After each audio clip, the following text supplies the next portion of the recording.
Good evening, everybody, and thank you for coming to the November 3rd regular monthly meeting of the Tiverton Planning Board. I will begin our meeting as I normally do with a roll call to establish quorum. And so I think I will start with Bill Gerlach. Present.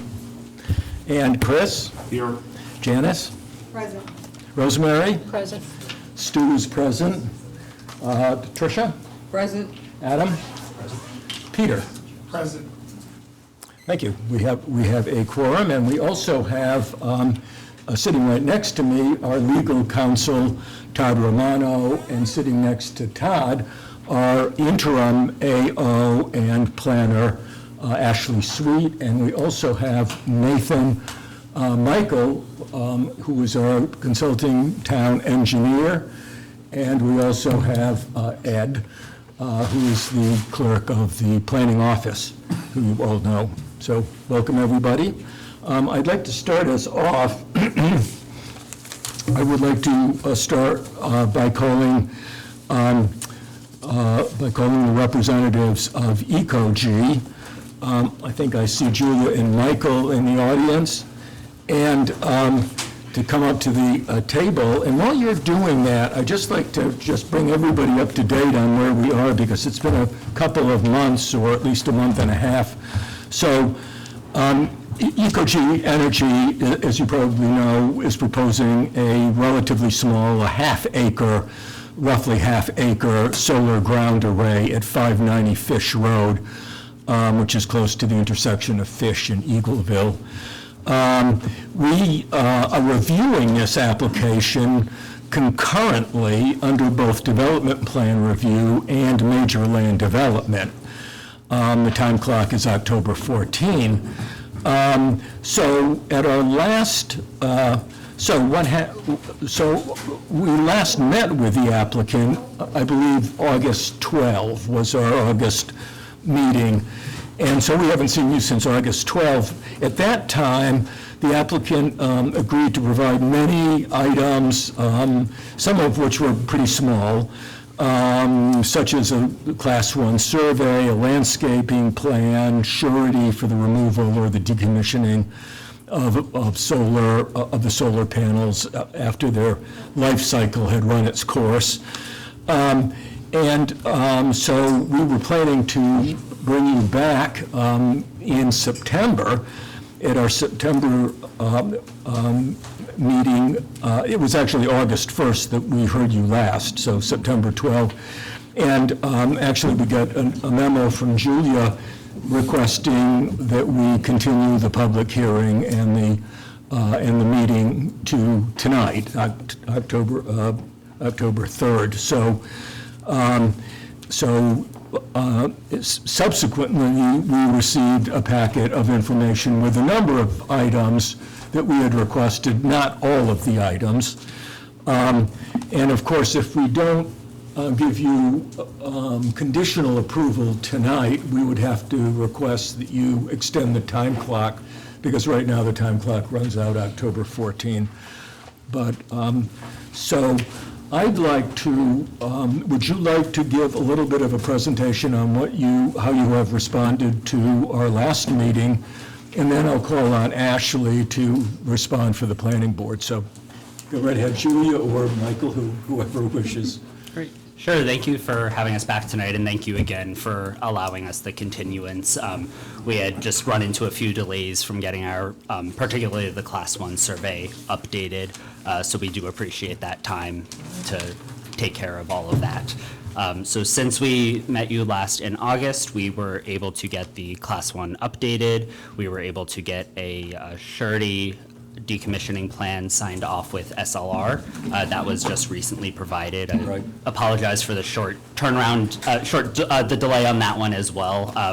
We had been waiting to hear back from them and had gone back and forth on all the full details of that to make sure, we understood what they were presenting and they understood what we were asking for Tiverton. We've also gone through our landscaping plan and had updates made to our stormwater management plan, soil and erosion plan, and layout and grading plan to ensure that all of the, the height of the fences and everything and all of the distances from property lines were matching across both EcoG prepared plans and plans prepared by our external parties.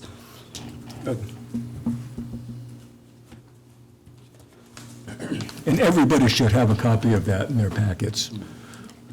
Correct, yes.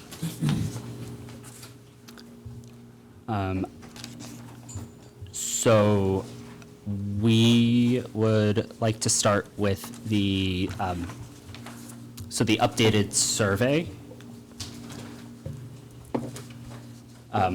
We understand that this is not stamped right now. We just received the engineer's memo. It will be stamped. We just wanted to make sure everything that was requested is on there. We do have one request to make back to our surveyor. That includes the mound of dirt that's on the site that we already spoke with the property owner about, and I'm happy to provide the correspondence. They will be removing that prior to construction on their behalf. That does not fall under EcoG's purview. That does fall under the owner of the property, but we are happy to have that added to the survey. We have to follow up with the surveyor on why they did not include that, but we will be making that update. And then in relation, so the existing condition survey, a couple of new items that exist there now that we've been made aware of is that there is a new piece of pavement that goes between the property line and the one building he has there. And there's now a new parking lot and a couple of new storage containers, which does not impact the design of our actual array layout, but does impact the view shed in a way that it provides additional coverage of the view shed that now, if there were any chance of a butter seeing the arrays, there's even slimmer chance of that because of these new storage containers that they've installed there. And additionally, on our landscaping plan, you'll be able to see that a lot of that low-lying brush, we are planning on having some of that cleared away and having evergreens that will grow to around 7-8 feet in height planted there, and that's to address the concern of view shed. We did do a tour of the property, and it's a lot of deciduous trees, so we are acknowledging that there may be some impact to the view shed, so evergreens are the way to go there with planting. Michael, is this what you're referring to, this, are we going to get a full-size Class 1 survey? Yes, you will. Is this a draft that you sent us in the package? I have an 11 by 17, which I can't read. Yeah, we have a full size that is being sent over. I do apologize for that. It was it came in later than we anticipated, so getting a 24 by 36 in advance of the meeting was honestly next to impossible on our behalf. So again, we do apologize for the smaller size. And there are some deficiencies if this is the site plan on it. We're not the city of Tiverton. Okay, we'll make sure that gets addressed. Thank you. And the zones and have several things. So I'd like to call on Ash. Well, are you finished, Michael, or did you want to? Maybe present the decommissioning amount. Yeah, that so- we have presented. Right. So, yeah, in working with SLR, we have a decommissioning amount of a current total cost of $30,030. The cost in 20 years with the 2.5% inflation year over year brings it up to rounding up, $49,210.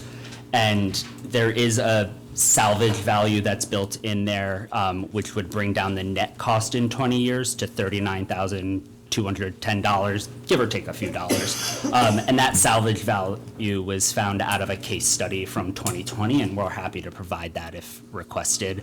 And that values the salvage of the solar system to $40 per kilowatt of the system size. So for, in this case, it would be $10,000 of salvage value for the materials there.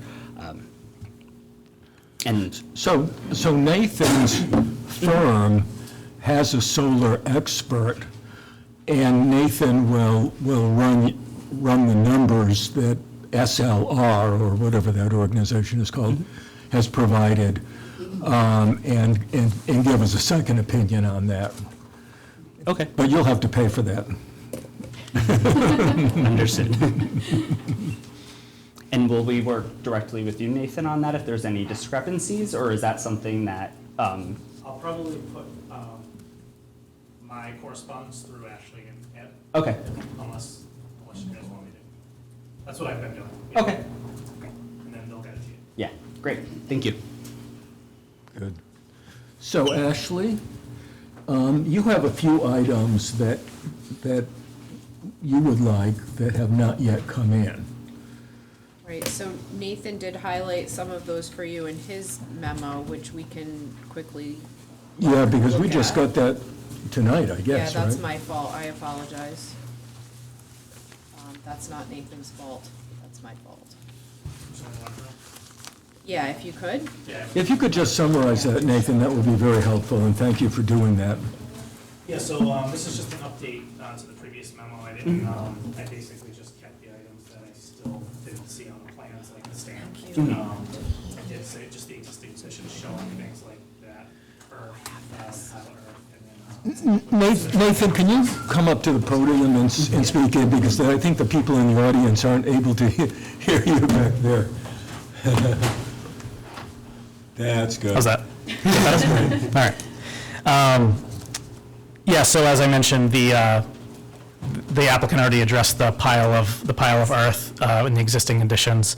The plan's not stamped, which they already addressed. They have the signage, they have the draft signage, but that isn't shown where that will be on the fence. I'm assuming at the one or both of the gates, but I just thought maybe it should be shown. Construction. Town of Tiverton. And then you have a detail for construction entrance pad, just if maybe you could show where that is, or at least make a notation. And then I have no additional comments on the updated stormwater management plan. It seems like any updates they made was in the narrative to address things like the fence, and I believe the original narrative said no clearing. They addressed that.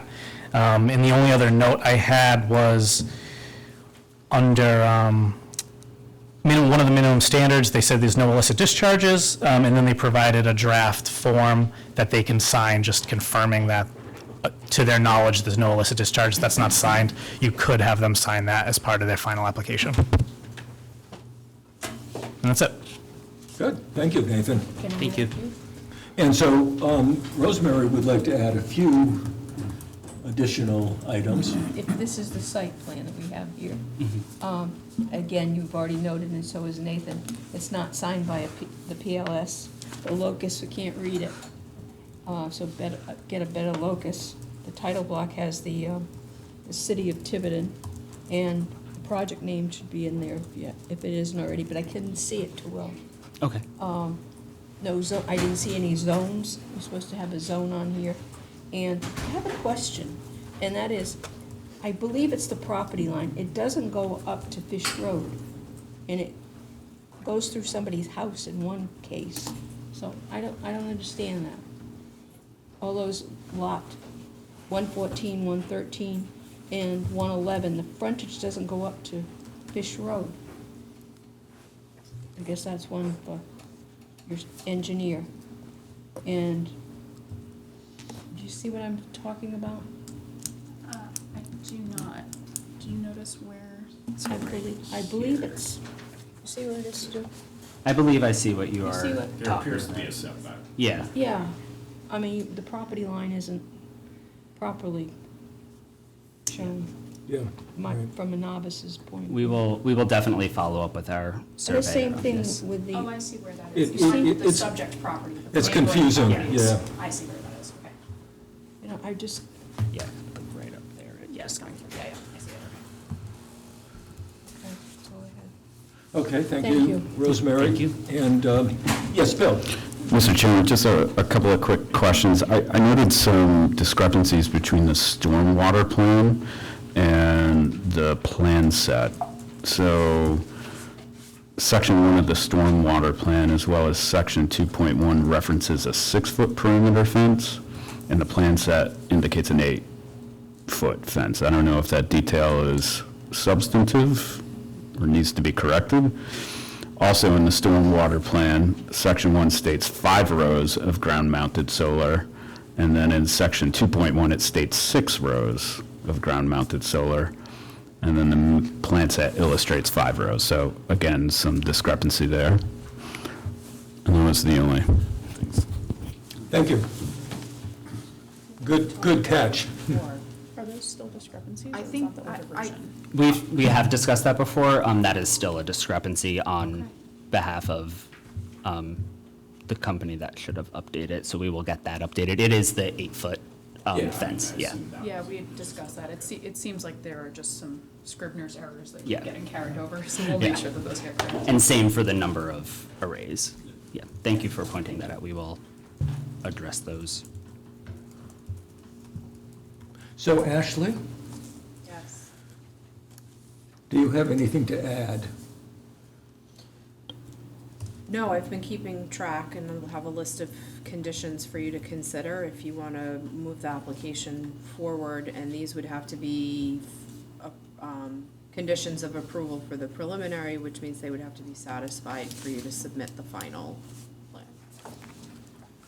Yes, because we combine the master plan and the preliminary into one step, so that what we approve tonight will be conditional, but then Ashley will be able to approve the final plan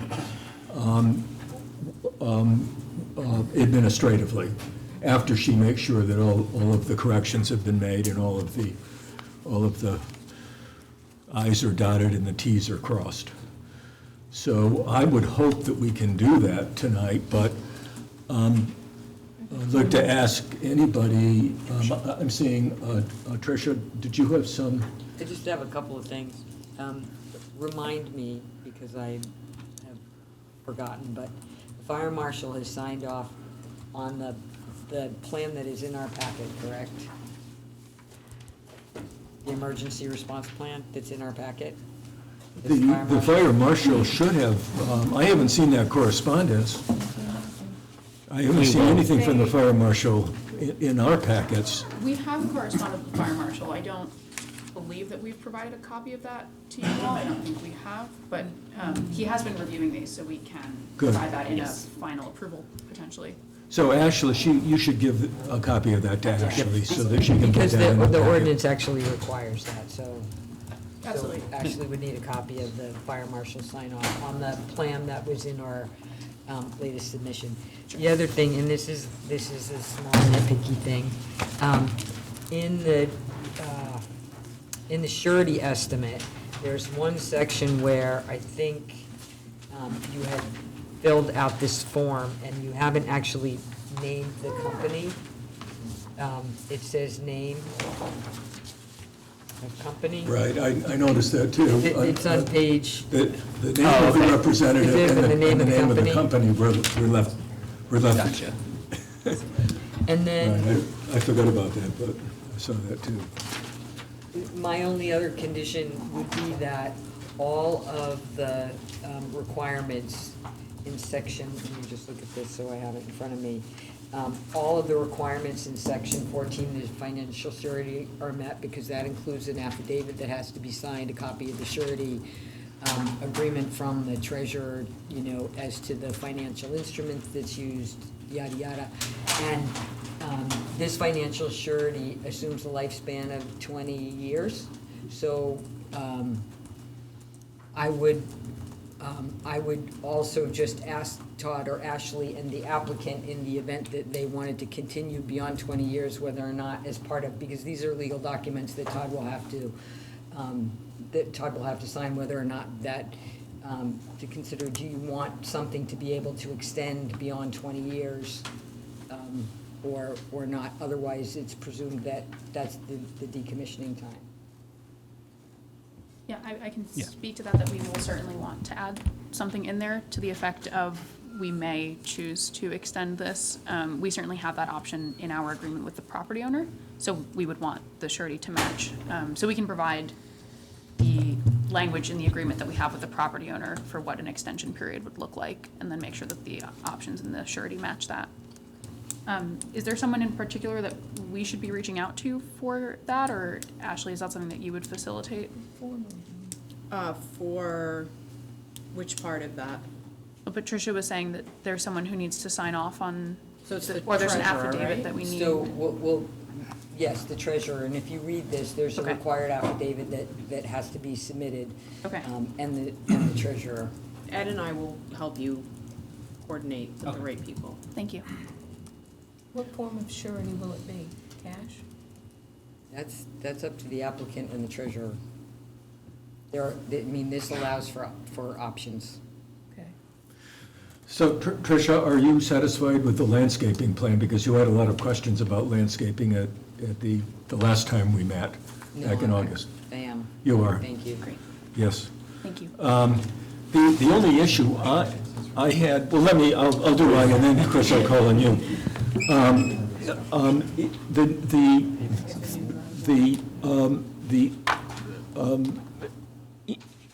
The escalator is 2.5% for purposes of inflation over the 20 years of the life of the project. How did you come up with 2.5%? Is that that's in our statute, so that would be sort of industry standard? I was just curious, it seemed a tad low to me, but if it's in our statute, it's in our statute. Yes. So I have a question. We have Oh, okay. Chris wants Go ahead. to ask a question. Let's go to Chris, Yep. and then, So I thought I heard something about containers, That was shipping my containers. question. So what is the advantage and what is the purpose of those containers there? So the property owner installed those. We did not know that was happening. We went to the site and realized that was there. So in addition to having to add the dirt mound that was previously pointed out, had to make sure that those were incorporated. It looks like they are just giant metal storage containers. We would not be using them at all. Ecogy has no interest, no use for them. As far as the reliance, I think you mentioned Oh, something yeah, about so. the visual so aspect of it. Where they are falls in the view line from, where you could look from one of the properties down to the array structures. It actually blocks that view. So if those containers were to, since they're made to be portable and he moved them, what would happen then? There is existing tree line that would be there, and, we would be happy to revisit planting, Just trying to additional. understand, like, if that changes the aesthetics and the visual aspect of it all, if they were to be moved. I don't think we can rely on temporary or movable structures that are not within your purview to be visual buffers. No, and we don't intend to, with where we have the evergreen trees being planted in the planting plan, they're actually in the same line of sight as the containers. So it ends up being that the line of sight that we're considering at the moment is directly to those storage containers. And then behind those is the evergreen trees that we intend to plant, and then behind that is the array. So if the storage containers were moved, that is where the line of evergreen trees is going. So we're planning to plant those anyway to protect that view shed, but it just happens to be that there's now the added, Questions row of about how those containers. got there, but that's not your problem. Sorry. We were equally as surprised. I noticed Sunday I was up there and I noticed there's a few different changes that had been made. You One of also- them is a large structure with the plastic. You also mentioned paving, and I just want to make sure that your site plan is updated to reflect the fact that that's now additional impervious cover. Okay, yes, that's a good point. Thank you, Ashley. And I don't know how much paving it is. I would like just Nathan to take a look at that, make sure that Okay. it doesn't affect the drainage that you've planned. I mean, obviously, if it's a small amount, it's probably fine. But I think it's important to have Nathan just take a look at that, make sure that the drainage is not impacted because of the additional impervious cover. It looks like a large apron has been added to the side Yeah. of the other business. Tricia. The only other question I have, and it's really for the solicitor, you mentioned reclamation costs, or I don't know that the ordinance actually considers that. I don't think, you know, when the town doesn't actually want to have to collect the surety or want to have to decommission this. This is to ensure that you do it. But the ordinance doesn't actually consider the town, you know, receiving any benefit in terms of scrapping the metal. I'm not sure whether or not that one component would be acceptable. I'll leave it to the solicitor, but I don't know that the town wants to be in the scrap metal business, to tell you the truth. Understood, and we imagine you don't want to be in the solar decommission business at all, and we don't intend for you to be. That is included in there to the extent that, from what we've seen from our experience with other towns in these decommissionings, the general consensus is that it's not the town that would be doing the work. They would be contracting with a different firm specialized in solar decommissioning, and that firm likely would value the scrap to some extent. That's why the value is in there, under the assumption that, you know, it would not be the town undertaking this scope, but rather some professional firm that would value that. If the solicitor decides that's not appropriate, you know, understood, that's fine. But we've included that because that's our understanding of how it would be evaluated. Ask one question. Well, we've got Peter and then Adam. So I have two questions. One are in the landscaping plan, and forgive me if I missed it, but I saw the watering plan mentioned, but I don't see any evidence of a maintenance or replacement cost. Is there a warranty plan for any failed plantings within the year? There's usually some sort of warranty replacement, and is that mentioned? And then who is responsible for the maintenance and upkeep with the 3-year watering plan? Oh, you're asking me?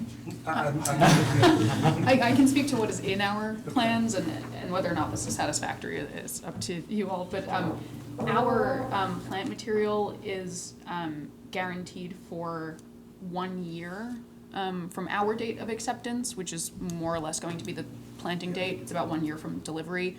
And then within that 1 year, there's a provision in here for replacements, and then those replacements would have a guarantee of 1 year. I don't believe our landscaper would agree to something longer than a 1 year guarantee, if that's, yeah, I believe that is their standard, so that is in our landscaping plan. Peter, if it's any help, there's actually a requirement in the ordinance that these will have an annual inspection, and that the owner-operator is responsible for removing and replacing any dead or diseased or damaged landscape materials as soon as weather permits, in case it's the wintertime, for the entire life of the project. How do those get calendarized in terms of the inspection date? Is that noted in the record? I think that will be up to the building official to figure out when they're gonna come by and do their. In the past, on some of the other landscape plans that we've had on other projects, we've made them put a notation on the plan itself about the warranty, or so that we have it. You know, it's, as well as in the I had a ordinance. design question on the perimeter fencing. The chain link, is that coated, or is it painted, or is it just anodized aluminum? What is the material? We typically use anodized aluminum, I believe, but we would have to check with our engineers to confirm, or if the town has a strong preference, we would listen to that. But I believe, as it stands, we would use anodized aluminum. So, Adam, did you have a question? Was the fire marshal satisfied with the 8-foot access gates? To our knowledge, yes, he has not said anything back to us. And that, Contrary. contrary, that we were informed at the initial meeting that he was at our technical review committee meeting that the 8-foot seemed acceptable. And we followed up, and there was no pushback on that. So to our knowledge, yes, the fire marshal is satisfied. So if we're ready, I would like to ask Ashley to take us through the list of conditions. So you have an original draft decision from me in the July 28th Right, memo. we do. So you could accept that with the added conditions, and I'll read those.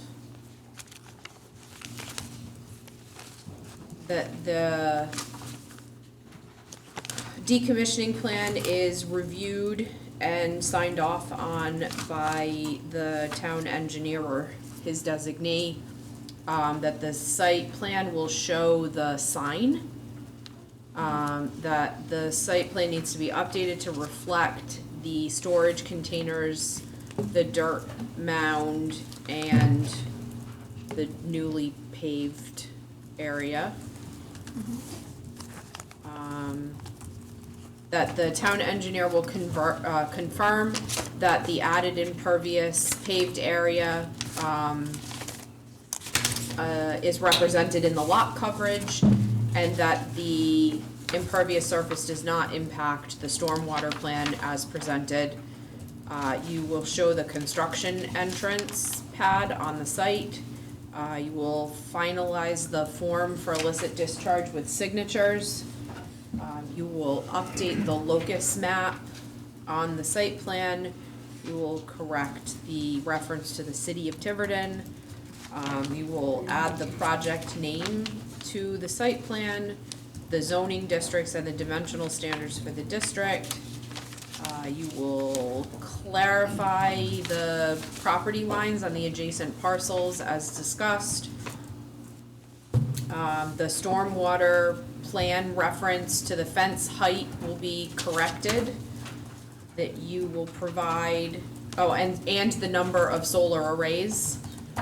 You will provide a copy of a sign-off from the fire marshal. You will finalize the names within the surety document. That that you are subject to all the requirements of section 14 of the solar ordinance for the financial surety, and that you will add the language to the financial surety that will mimic the extension period or requirements with the landowner for the life of the solar array in the surety language. That's everything I had. Yeah? I have a question. Should the abutters, I'm not sure that the scale of here, across Fish Road be annotated on the site plan? If it's within 200 feet, they should be from the property line across Fish Road, I'm not sure. So the plan right now just shows the properties on the east side of Fish Road, not on the west side. Correct. But within the 200 feet of the property line, I'm not sure where that falls because of the scale.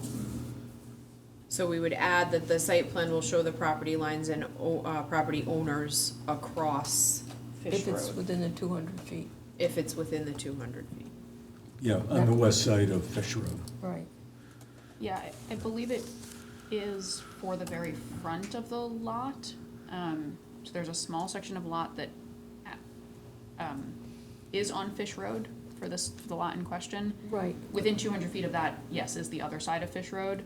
There For the was rest a- of the lot lines, it's not, so we just include who's directly across the street. You from don't that have to entrance. show the entire lot, you just need to show Fish Road, where the lot lines are across the street, the Right. ownership name, you don't have to show the entire parcel.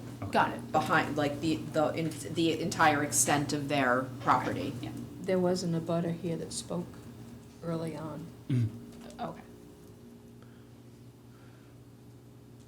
So Ashley, that completes our list that would be in addition to the conditions that you already noted in your July 28 memo.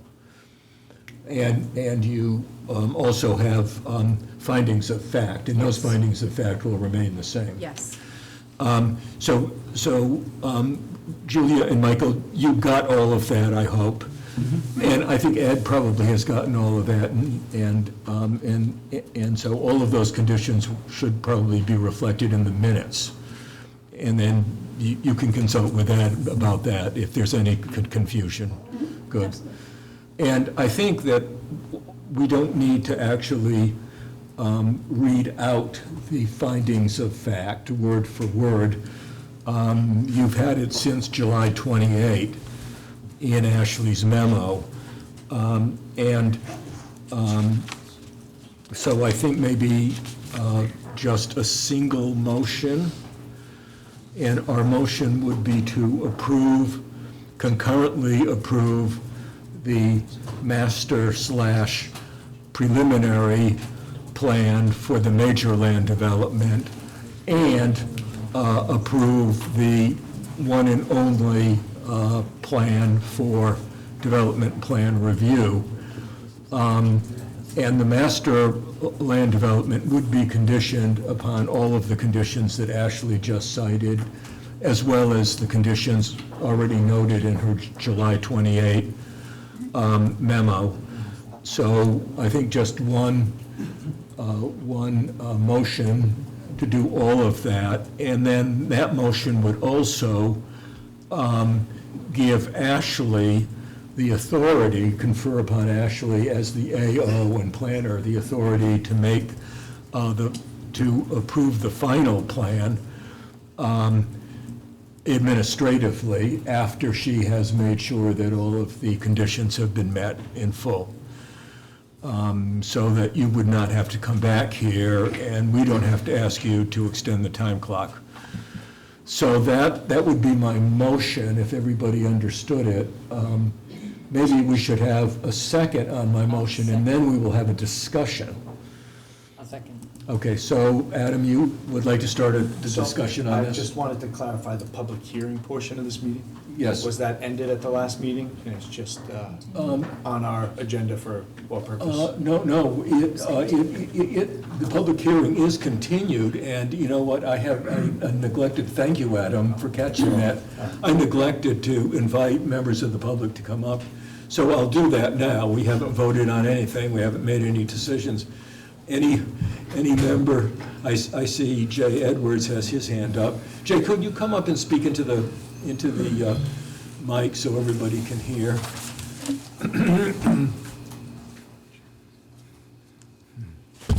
Jay Edwards, 143 Merritt Avenue. My comments are strictly about surety. So as many of us know, the 2.5% bump is it's iffy. It makes an assumption on what cost of living is going to do. And we all know that is not what cost of living has done.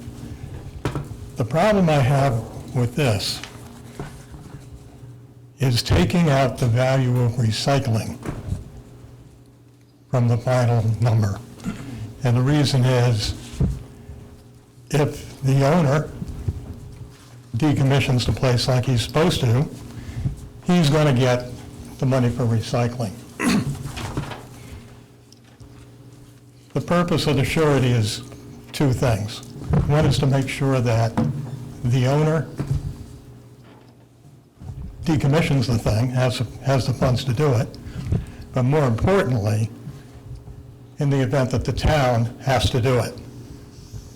Now, if we take the recycling out of that number, and inflation does not do what this expects it to do, we could end up holding a bag to quite a bit. The surety, if we don't use it all, will be returned to the owner. So even if, if there's any left over, he'll get it back. So in my opinion, when you do this calculation, you should not remove the value of recycling, because recycling is going to be a nebulous thing. Right now, there isn't a lot of recycling for solar panels. 10 years, there could be a lot of it. 20 years, there could be even more. But who knows what the value is going to be. So in my personal opinion, I think you should take the value of recycling out of the final number, bump it back, and here the final number is what, 39 and change? Put it back at 49 and change. Yeah, $10,000 is not that big a deal, I don't think, for EcoG. And I was kind of thinking along the same lines as Jay. The 2.5%, that's in our ordinance now, so we can't change that. That's locked in unless we go back and change the ordinance someday. But I would, do the rest of you kind of agree that we should set a surety of 49,000 and change, and take the value of the recyclable material out of there? Because we really, or should we let Nathan check with his expert at Weston and Sampson to see how they would feel about it? But if we do that, we can't make a final decision here and now, can we? I think we do need to change our conditions, though, or add one new condition, and that would be subject to Nathan's,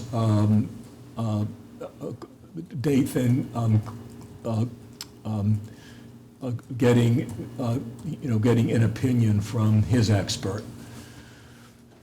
So We wanna- I do have a condition in there about them reviewing Yeah, okay, the that's good. decommissioning plan. The question being, if you want to wait for that response in terms of whether that scrap value is appropriately in there, or if you just want to have it taken out so that you can move it forward. Yeah, $10,000 If it makes is people not a uncomfortable. big, is not a big deal. Tricia? So, I mean, this will be up to the solicitor to decide. But as I said, the ordinance does not consider that anywhere.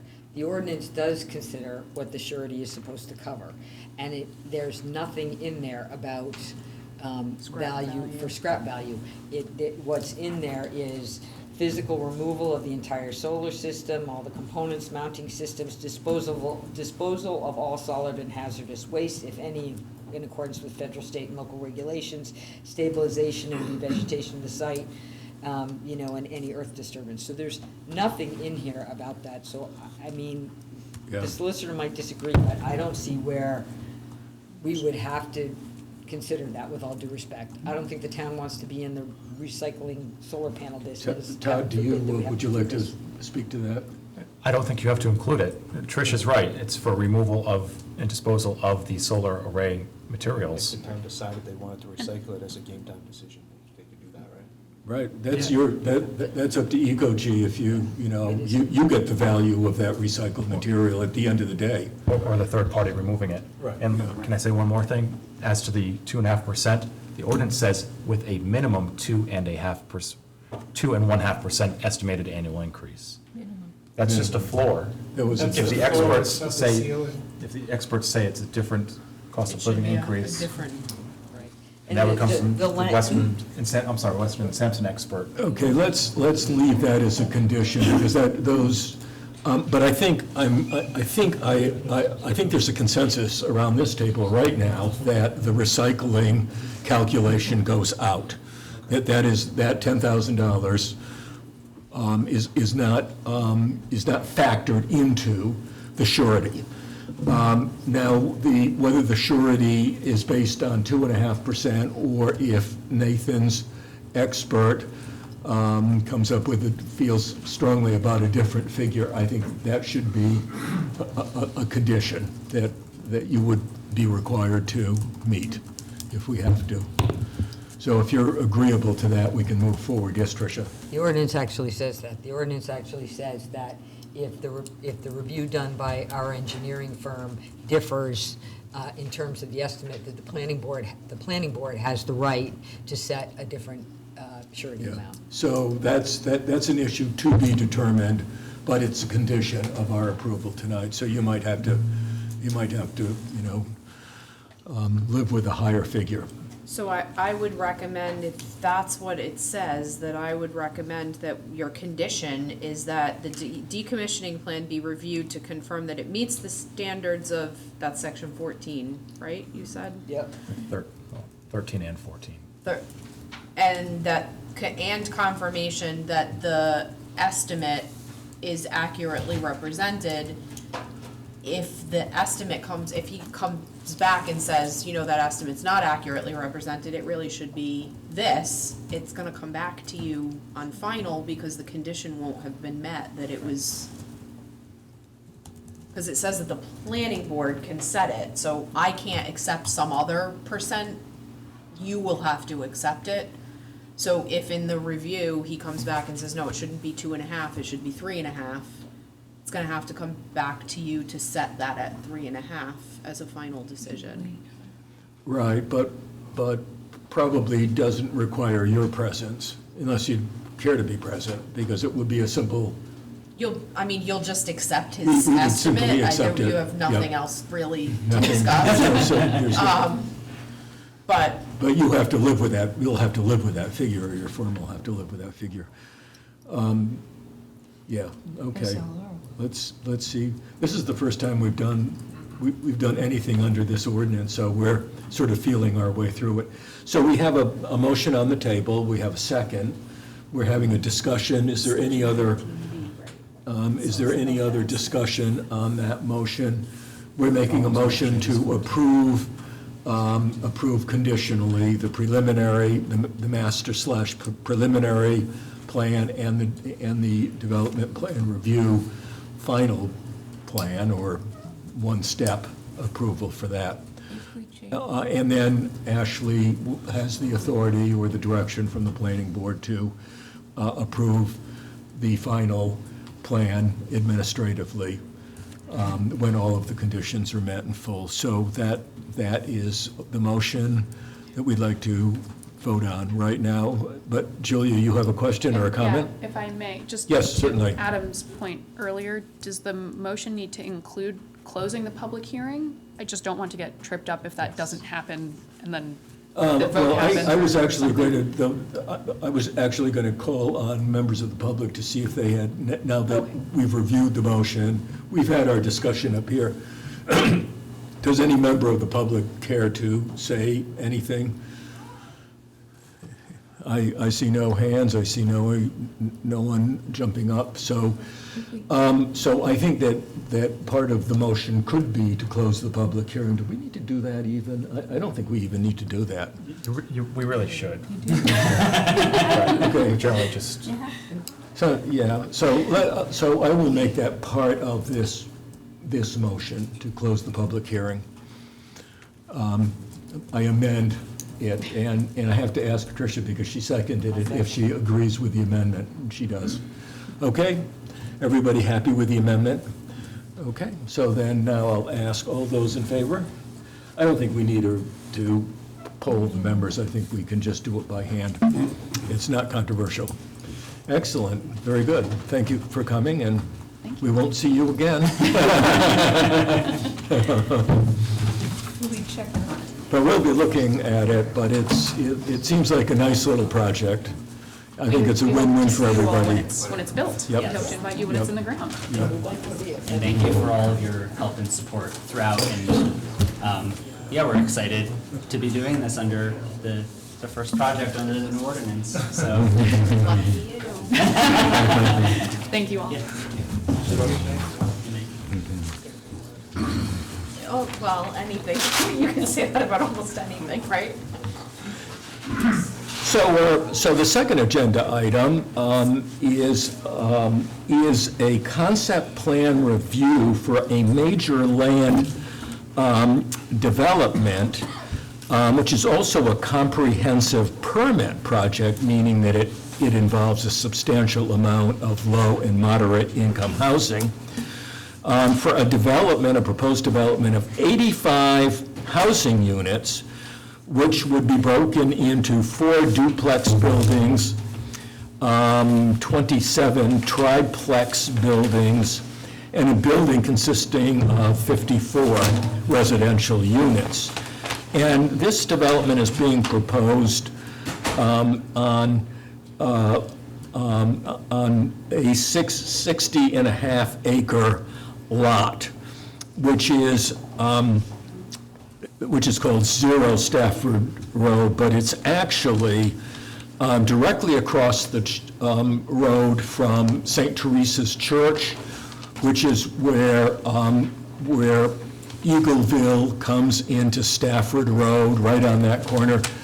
So if you were at St. Teresa's at the church, you just look directly across Stafford Road, and you'd see a white apartment building called Stafford Point Apartments. I think it's like a 14 or a 16 unit, very attractive white apartment building, down a slope with a large grassy front yard. And to get to this site, you would get on a dirt road behind the apartment building, heading down the hill toward South Watuppa Pond.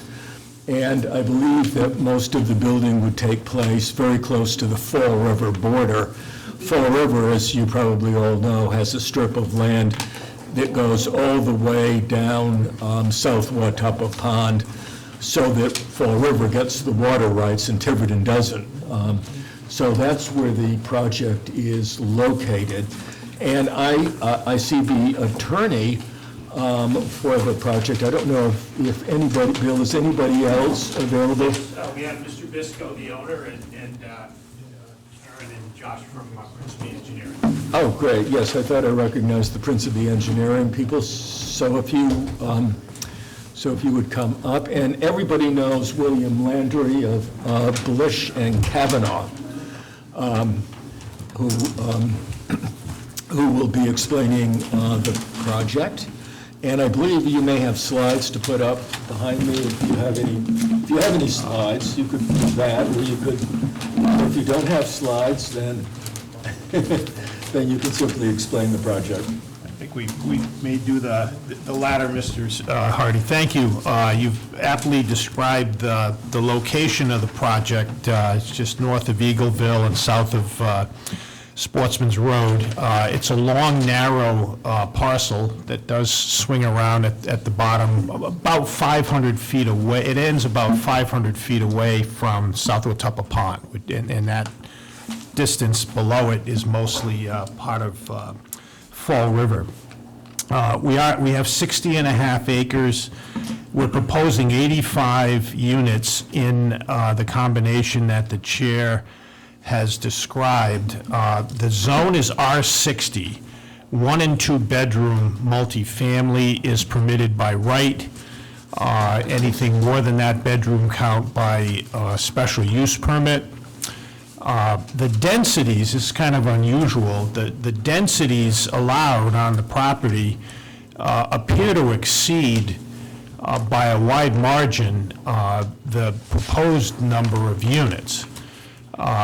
The formula is 60,000 square feet for the first 2 units, and then 10,000 square feet per unit after that. And we do have some wetlands on the site. They have been delineated on the west part of the site, but not all the way down on the east side. But we're estimating that the percentage of wetlands on the property are probably less than a third based on the mapping that we have.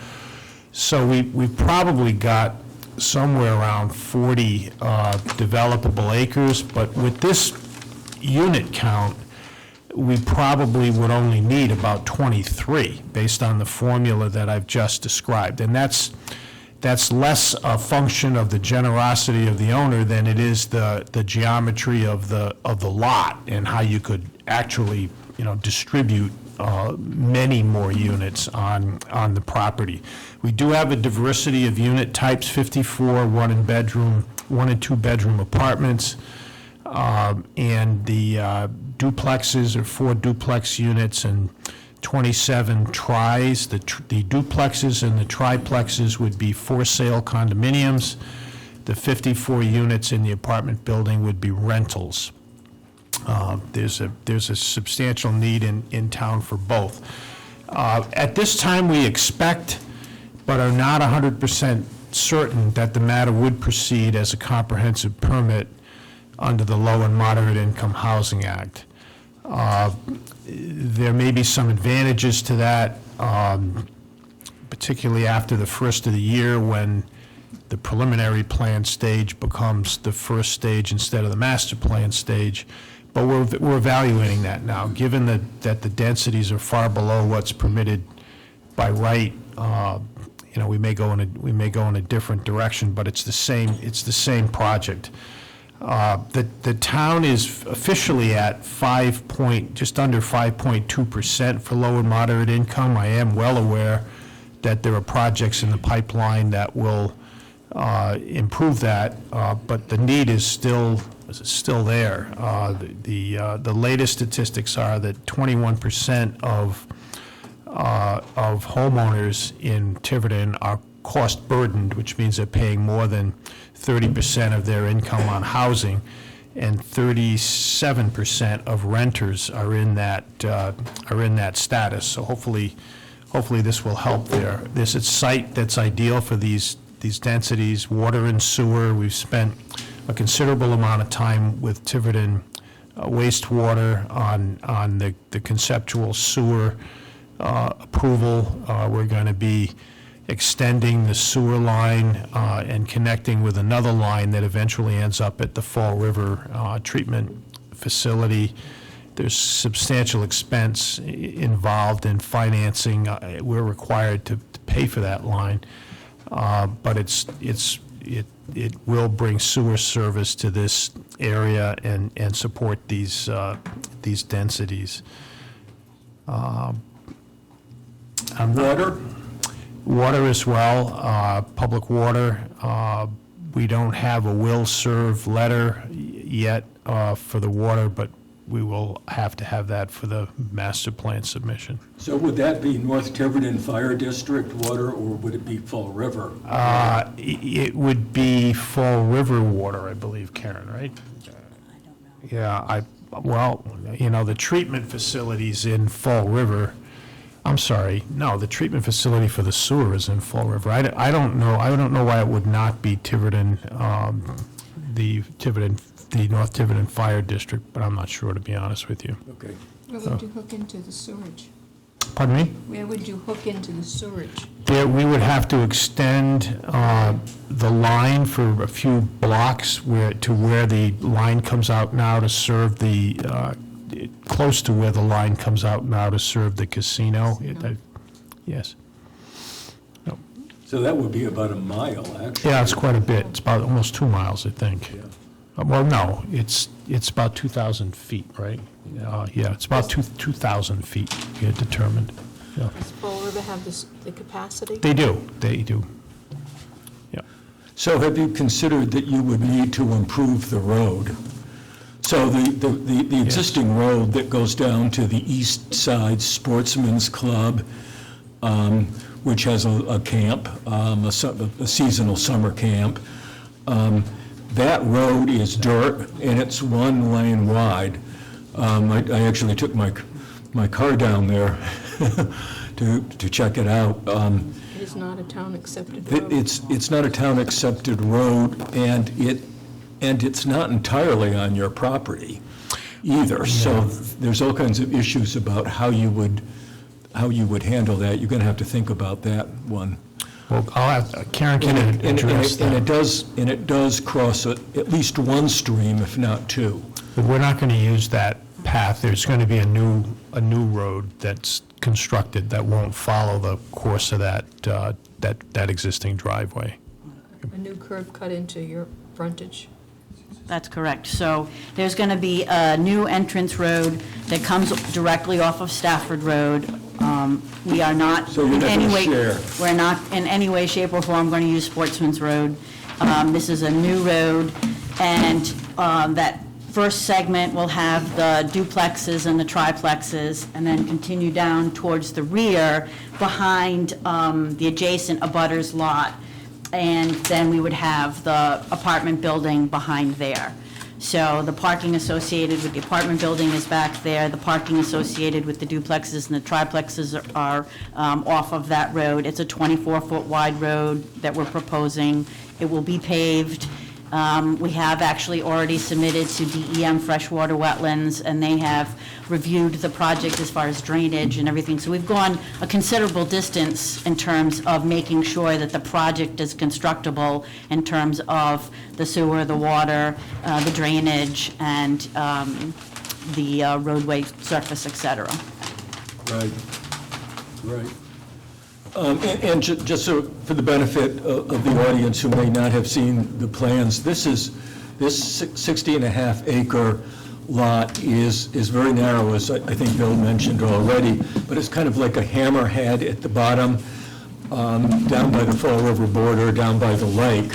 At the bottom of the hill, it gets wider and bigger. So it goes, so the lot would go all the way from Stafford Road down to the Fall River border. And so what you would be, and so I guess you would be abutting on the Sportsman's Club. Your abutter would be, or at least part of it would be abutting on the Sportsman's Club. But the lot has, I think it's 320 feet of frontage along Stafford Road. That's the narrowest portion of it. Right. And then it widens up approximately, I guess it's like 500 feet back. Then it widens up for the entirety of the rest of the lot. Right, and so it goes all the way to the Fall River line. It does. Yep, okay, thank you. But we will not in any way, shape, or form be using the Sportsman's Road at all. I've been doing too much talking, so I'm going to ask my colleagues, I'm sure that they have some questions. We would like to see, by the way,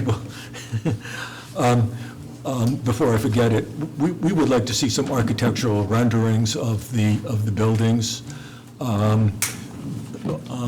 That's one thing I would certainly like to see. So having said that, I'll just open it up. I think Adam might have. What's the minimum frontage supposed to be for that? I think it's 120. Yeah, you've got enough frontage for a road. Other questions? I see Bill has his hand up. Yeah, so I have two questions here. So first, I'm looking for some clarification in the material that we received in our packet. I have two letters dated September 8th from the applicant's counsel describing the project in two different ways. Yeah, I think I can help you with that. There was a reference to 4 duplexes and 27 triplexes. That meant, for a total of, and then 54 multifamily residential units. Those references were meant to describe the units. There are 4 duplex units, 9 triplex units, and 54 multifamily residential units. Okay.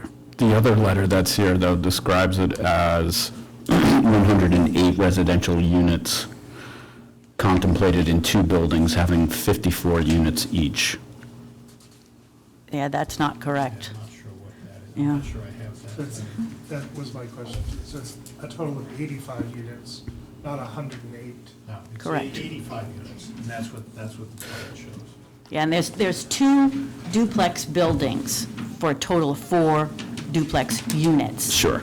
And then there are 9 triplex buildings for a total of 27 triplex units. Sure. Yeah, I wasn't hung up there. Numbers too. Yeah.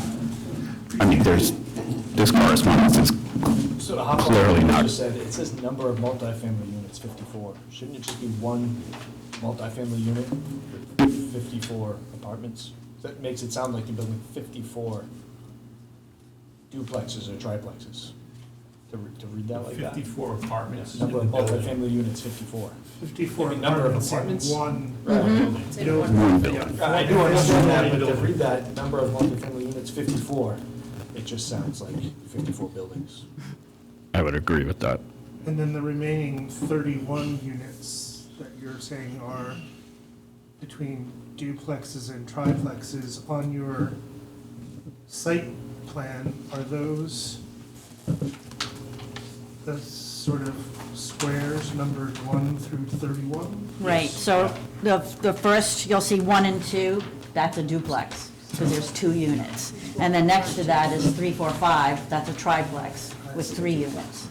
But we totaled out those total number of units in the duplexes and triplexes, you have 31, and then you have 54 units in the multifamily residential building. It would really help, as Stu was saying, if we had some sort of, if you don't have designs yet, but at least some kind of architectural key, so are these single-story, are they multi-story?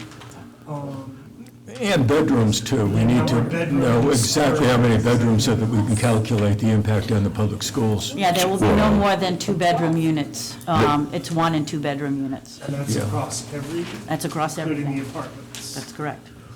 So that was actually my second question, just as a matter of, sort of play the newbie card here. So as a matter of protocol, is there an assessment done by the public schools? Because if we start to take this in aggregate with potential other We would developments. ask Superintendent Sanchioni to run the numbers by an expert who actually works for an association that serves all of the school departments in the state of Rhode Island. And so this expert would come up with an estimate of how many additional school children would be produced, given the number of bedrooms. One of the reasons I asked about the design of the buildings is that I'm not so concerned about duplexes and triplexes, but a single building with 54 units, that seems pretty, I mean, from a Tiverton perspective at least. New York City, not so, but that's an awful lot of apartments in a single building. And I'm wondering if you've got adequate land, why you wouldn't want to maybe have a couple, maybe there's a good reason for it, but. Keep in mind that where the apartment building is located, again, is behind a very large existing lot along Stafford Road. So it's actually, let's see, 2, 4, 6, 8, 10, 12 feet lower in elevation, 14 feet lower in elevation, and it's behind an existing wooded lot. So you really wouldn't see the building to any great extent because of where it's tucked into the development. And that's quite frankly why we put the duplexes and the triplexes up closer to Stafford Road, because they're more typical of, residential units. We're also proposing to have some earth mounding along Stafford Road to help screen. You really will see very little of this development once it's So completed. who was your architect? As far as the design of the building, the apartment building is similar to one that we're actually proposing also in the state of Rhode Island and in the town of Warren. The duplexes and the triplexes, I'm not sure we have architectural renderings for at this Who point was in time. your architect? We're consulting with a couple of different ones right now. Yeah. I was hoping you'd say Union Studios. Not yet. Yes, Adam. So by the apartments, the 54-unit apartment, how wide is that? I'm having trouble when I zoom in and read some of the numbers on this. How wide is it, the parking area? The building or the parking Yeah, the area? parking area, so from the building to the edge of the parking area. What's the Well, parking spaces are 20, 24, so roughly? so it's like 80 to 90, wide? yep. And So- again, we were trying to make sure there is wetland in that particular area, so we were trying to make sure that we did not infringe on the DEM jurisdictional wetlands. With there being a 4-story building, I'm guessing that the Tiverton's ladder truck would be called if there was an emergency. Is there appropriate radius at the bottom of that parking area for that ladder truck to come in and make a full sweep? I believe we did put turning radii on the project to make sure, that's why also you'll see the emergency I see access that. on either I see that. end of the building to make sure that they have the appropriate access, since the rear of the building is not, we don't go all the way around, so it's not 360. Right. But we do make sure they have the access as required. That ladder truck would need to make a 360 radius in that parking area. That emergency access, that just gives it a place to pull up to, maybe back up and do a 3-point turn. So how are these purchased? Are these all rented units, or are these bought? The condos, everything except the apartment buildings are for sale. These will be for sale condominiums, the apartments will be rentals. And on your site plan again, is this a rainwater mitigation that you've got overlaid in all the parking areas into the rear of some of the? Correct. So the driveway or the access roadway is center channel with catch basins, and that takes all of the pavement areas as well as the apartment building into underground detention units under the parking area.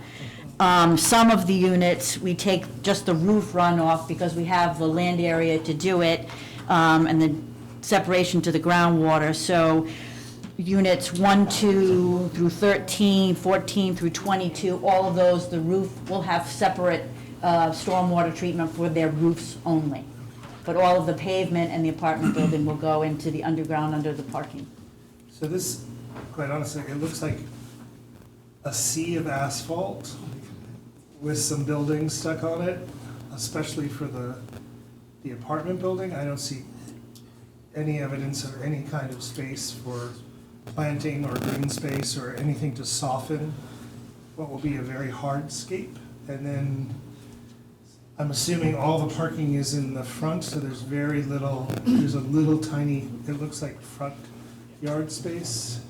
And I guess a little bit of what will be a backyard for some of these other units. Yeah, these are all underground systems, so all of the units have reasonable backyards.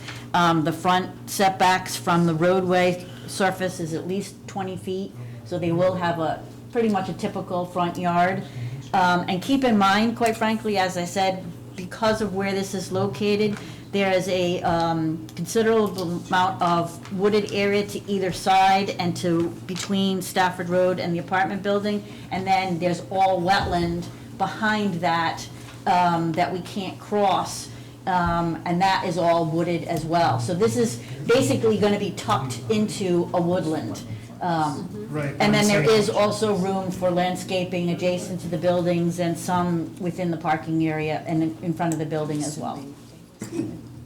Right, but currently, especially for the rental units, there really isn't much, it's all parking. So I would just say that. There is an open space area that's not within wetland area that they could utilize for picnicking or, I don't think we would necessarily propose to clear it per se for, active sports or anything, but it is definitely usable as open space. But it's not proposed to be part of the plan. Not at this time, no. That's unfortunate. So are there any recreational amenities or the swimming pool, for example, or a tennis court or anything of that sort for the tenants? No. Okay. Yes, Tricia. I have a couple of questions, if that's okay. First of all, since you're potentially considering a comprehensive permit, have you done a yield plan yet? Not until we have the wetlands nailed down, but it looks like the yield is going to be a lot more than the number of units that we're proposing. Because if the wetland is a third of the units, at 40 units, 38 of them would be 4 units per acre. It gets up way past what we're proposing. But you have to actually get there. Pardon me? You have to actually get there. No, that's true. So because I'm looking at this, this property is sliced and diced by wetlands all the way along. And not to interrupt, but kind of add on to your comment, all the development, I'm interested to know what's the actual footprint of the area and where all of these units are going, and then what's the plan for the remainder of the land? Because I don't know what the arrangement is with Sportsman's Lane. I'm assuming you have some kind of access easement or something there that potentially opens up back pieces of this property for additional development. So without without a yield plan or really understanding, you know, what access you have. There's, you know, there's some high and dry land as you go towards the back of the property. Obviously, you have to cross wetlands or you have to use Sportsman's Way to get there. But I think that's something that we're gonna need to have more information about as, you know, as we go forward. Tricia? So my next question has to do with the utilities, and I understand you haven't had a chance yet to have a conversation with the North Tiverton Fire District, which will provide the water. But you did say that you've had a number of conversations with the Tiverton Wastewater District. So, and Bill Gerlach might be able to help out a little bit more, but my understanding of the wastewater district is that it does in fact have a district which maps to the 2010 Tiverton CDP, the census designated place. So I didn't think that that portion of Stafford Road was in the Tiverton wastewater district. It is not, and just for the record, I'm a former board member of the Tiverton Wastewater District, just so that we're So clear, I suppose. which I'm no longer on, so. So I suppose my question, and might be, you know, directed to the solicitor potentially, is that the wastewater district was created by a vote of the citizens who lived in the district, and then chartered by the General Assembly to give the Tiverton wastewater district the ability to install sewer. And tax. And to tax and to borrow and to go out to bond with the approval of the voters. And that is consistent with where the town of Tiverton perceived public sewer was going to go. This was in the state's urban services boundary, which is where the state has told us that's where big infrastructure should go. So I'm a little confused about how Tiverton, and I don't really know, but it seems to me that Stafford Road is outside of the Tiverton wastewater district's technical purview. And I don't really understand either whether or not, as it was created by the General Assembly and as it was, voted by the residents who live in the district, and as it was approved by the town of Tiverton, who signed over these assets with the idea that these were the places where public sewer would go. So I'm a little bit confused about how it is that the wastewater district on its own at this point feels comfortable about permission to run sewer down Stafford Road, So my, regardless of who pays for it. yes, so the last I recall that this applicant was before and I don't want to speak for Leroy Kendricks or the wastewater district, but this applicant had been before the wastewater district on a couple of occasions. I know there was dialogue between the applicant and the wastewater district engineer to review plans.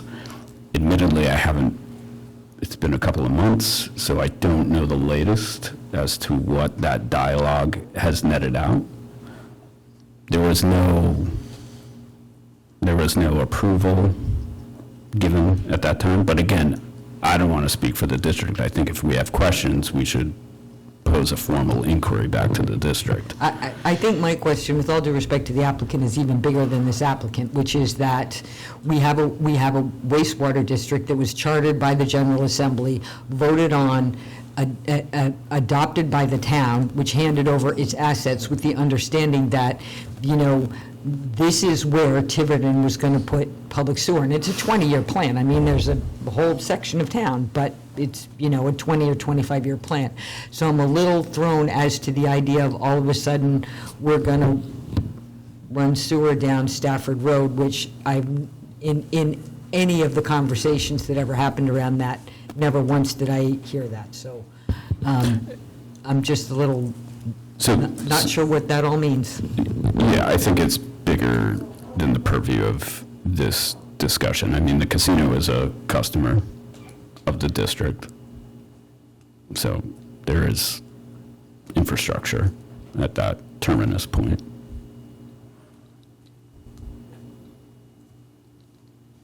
I have no idea. I'm sorry. Yeah, I can tell you, we spent a lot of time there before and after. Your colleague was there, worked with their solicitor, established the fees that we'd be paying.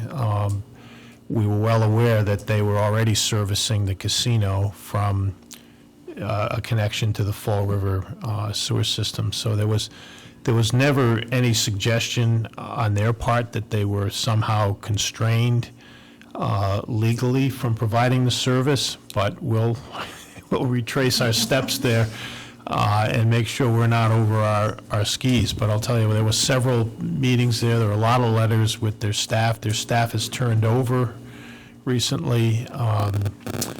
They provided comments on the proposal, reviewed tentative routing plans. I mean, there was a lot of opportunity over many hours. I'm just a lawyer, and I spent a lot of time on it. A lot of opportunity for someone to suggest if they're out over their skis. So it's something we'll have to all look at. Yeah. I think we're all gonna have to ask that question. Yeah, I think if this board would like, I think the board should make an inquiry to the district directly. I am not aware that the applicant had received final district approval No, of I didn't any. say that. Yeah, no, I'm not assuming that you did. Stage here, Yeah. but we went to several meetings, provided the plans, had comments, responded to comments. We haven't designed plans for the subdivision, much less final plans for the sewer, but we spent a lot of time on pricing and what the situation would be for someone that's spending that kind of money, creating other customers for the district. So, no, we don't have final approval for anything. This is the beginning, it's the early concept stage of the project.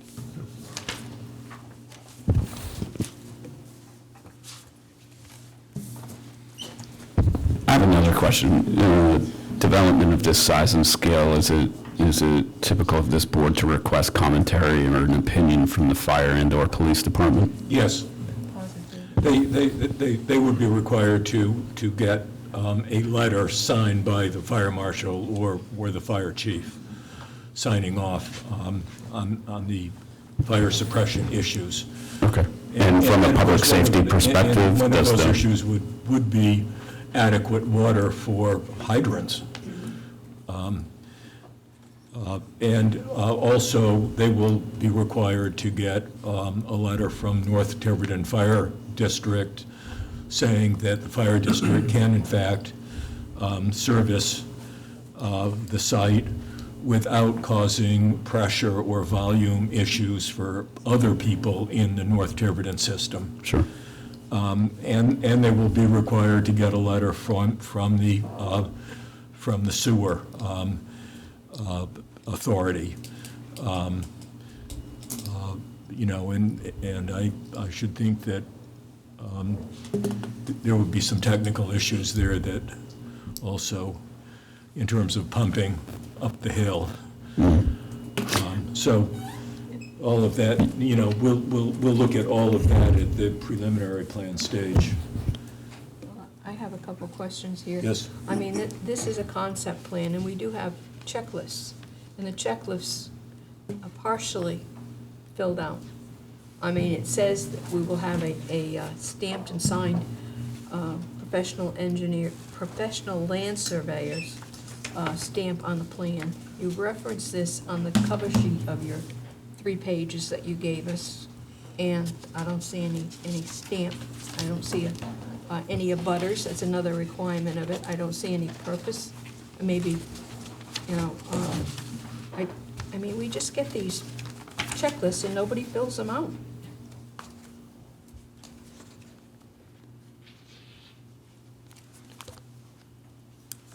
Oh, could you tell me who the abutter is to the south of this property? It just gives a plat and lot. You know, Karen?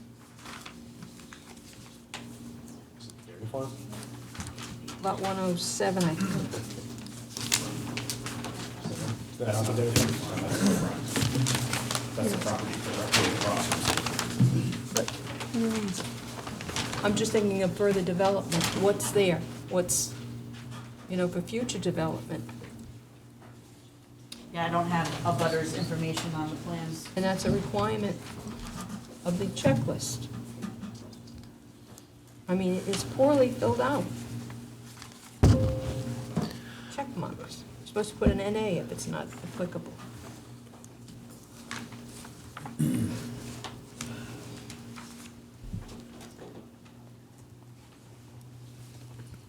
So this is not a public hearing, but while we do have the applicant here, I'd like to invite any member of the audience to come forward if they have any questions. I see Jay Edwards has his hand up. Jay, why don't you come up and speak into the mic?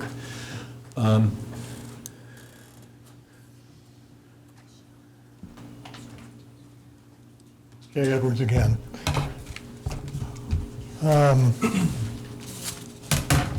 So my questions are about the buildings. So we have 9 triplex buildings, is that correct? 4 duplex buildings?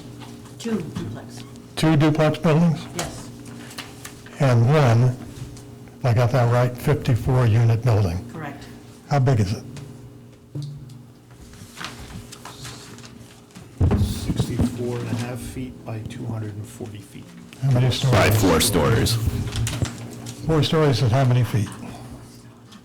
64 and a half by 240. 15,000 square feet, 4-story.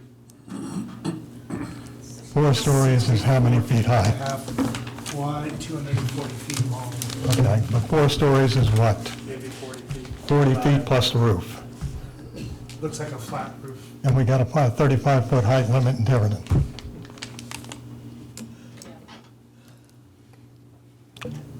A problem. That's it. Okay. Does any other member of the public have a question? I see Sue Anderson. Susan Anderson.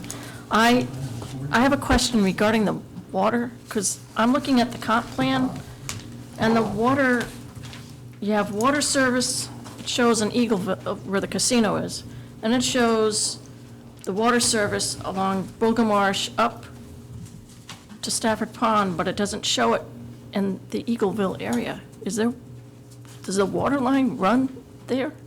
Because it doesn't show it in the comp plan. I don't believe it does, but I haven't had a chance to look into that yet. I was assuming that they were going to get their water, their potable water, directly from Fall River and tie into the line, tie into a nearby Fall River line. Because if you know anything about South Watapa Pond, just north, there is a neighborhood, a subdivision. All around South Watapa Pond, it belongs to Fall River. Right. And there's a campground in there. Tiverton doesn't have any access to the South Watapa. Right, so they would have to pipe it from there? My recollection with the big developments up in this area, the developer has gone to the city of Fall River and they've worked out their So plan. what I understand is all, this development is scrunched between the first wetland and Stafford Road, right? So what you're saying, the Fall River line is like way the heck down the other end of this property. So are they gonna have to pipe it all the way from there in? Through the wetlands? There's no Fall River City water around South Watapa Pond. So that's all wells. Right. So it would come off of Stafford Road, I would imagine, in some way, shape, or form. So Fall River would have to pump it down Stafford? This is confusing. So I don't know the condition or how operable there are, but there are hydrants that go all the way up Stafford Road. Some of those, the southern ones, always belong to Stonebridge. The ones that go north belonged at one point to the Tiverton Water Authority that doesn't exist, that was absorbed by North Tiverton. Yeah, But the condition of those, the condition of that pipe, whether or not, like, that's a giant unknown. right, We don't know. yeah, okay. Because that's my main concern is the water issue for this. Never mind the sewer. Well, the general manager spoke to a meeting recently here in town, here in Town Hall, actually, and said that they have an updated hydraulic model of their system that factors in all of the existing projects and some of the projects that have been approved but not yet built. So we would ask North Tiverton Fire District to use that hydraulic model to determine whether or not they can service your proposed project with water, not just for household use, but also for fire suppression, without disrupting other parts of their system. But their system is very close to capacity, I can tell you that. That's what the general manager told our committee. So that's a conversation that you'll have to have. So there's a lot to be done before you come back, I think. Are there any other questions from either the members of the board or from members of the general public? Yes, Peter. I don't know if this is a question that Nathan or maybe Ashley can answer, and it's maybe related more to the zoning, and Mr. Landry mentioned about the designation here and that it allows higher density, but do we have, or is there a density calculation? It's a yield plan Sorry? to do, He's asking something different. okay, I'm sorry, I'll let you finish. The zoning ordinance Yeah, talks Yeah. about multifamily structure or apartment house, 60,000 square feet plus 10,000 square feet for each unit above 2 units, plus 5,000 square feet for each additional bedroom over 2 bedrooms per unit. but is it constrained within the footprint of the total developable area? Because I'm just, when I look at this, Yeah. it just seems like it's a lot in a small area. And So I'm just the- wondering, so do you come up against, in the calculation, even though that's what the regulation says, if it's within a boundary, does it come up against a limit of some sort? So the general way that you would calculate something like that is they would have to identify all the land that's considered unsuitable land, Yeah, subtract that from the total parcel acreage, and that gives you suitable land for development, and then you apply that strange formula. Because John and I have talked through that formula before, like actually applying it. And then you apply that formula to the whatever the lot acreage is that you have once you take out the unsuitable unsuitable. land. And so And that for- gives you a like a raw number. Okay. But they have a unique situation here. This lot is, like I said, it's cut up by wetlands. So you've got these chunks of dry land that are segmented by wetlands. So you're saying because it's not contiguous, It- that it changes the calculation? No. No. The question that I posed to Mr. Landry when he was talking about the fact that their density, if you use that density calculation based on the suitable land, you come up with a number. You actually have to prove that you can develop that number. And because they have a constrained parcel that's chopped up, we don't know that they could cross those wetlands and actually develop all those pieces of high and dry land. They'd have to show us that they can get there.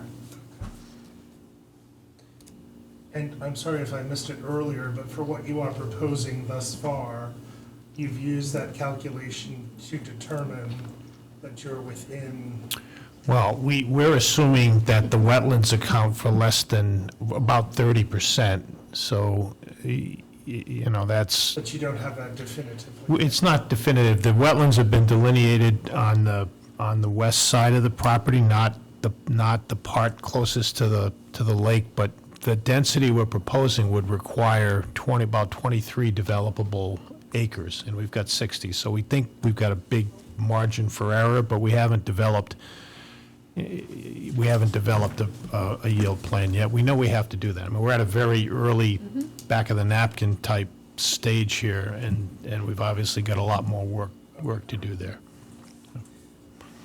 Well, thank you. I think that is a point that needs clarification, and I raise it only as a further amplification of what Jay was saying, So is it- regardless of the calculation and the numbers and how they, when you look at this, this is a lot crammed into a very little space. So just my sense, we're getting feedback on this concept.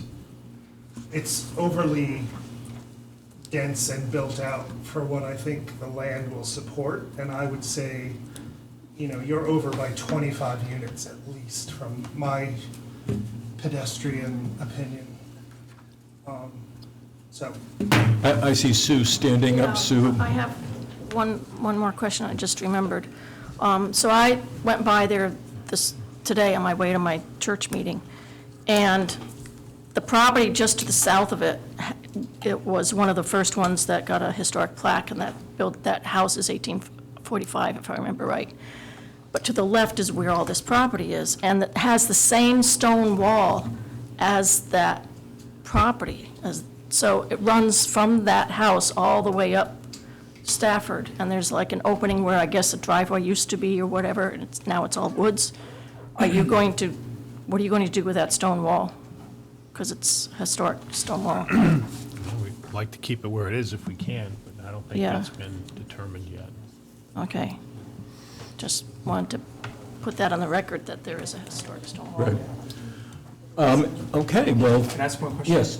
Are you going to restrict use on, look, all these units are on the top fifth of the lot. That's generous, I think. Are you going to restrict use on the, I'm not a touchscreen. on the remainder, conservation easement or anything? Well, we're not proposing any more development than what we're showing here, so we'd have to come back for anything further, but that's, you know, that land, from what I'm seeing, with the wetland flags, you know, there may not be much else going on down there.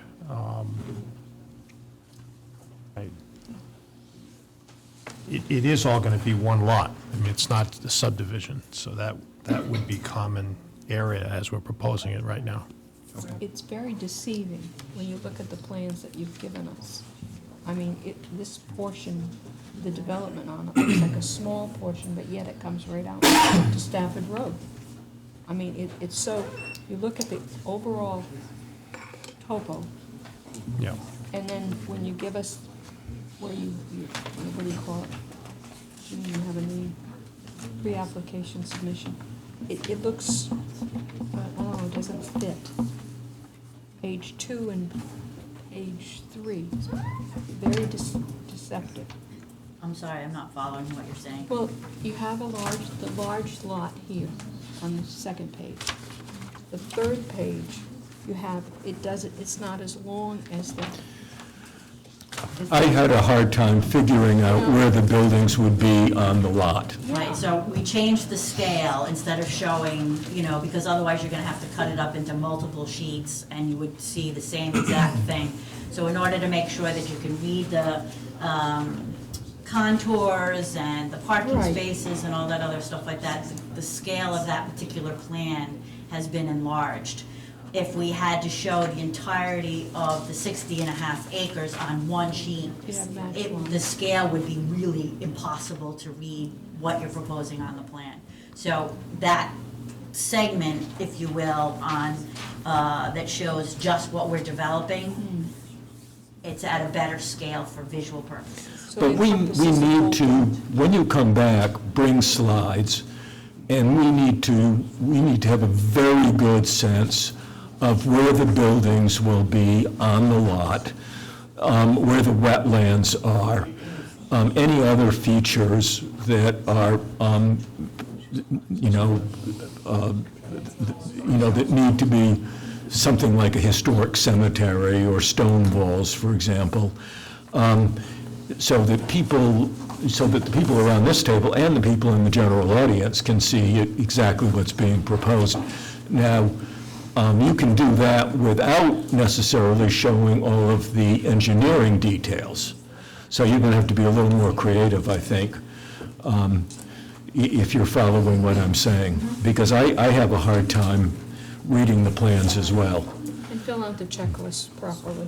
So, does anybody else have any more comments and questions? I think that the applicant would like our feedback at this point. I'll only ask that when you submit the digital version, that it not be a scanned copy, because you can't read. I think that's what came from you. You can't read the plans on the electronic submission. If you can like PDF that from your file instead of, well, what we got is scanned. Electronically. It was scanned in and it's illegible, like you can't read the writing on there.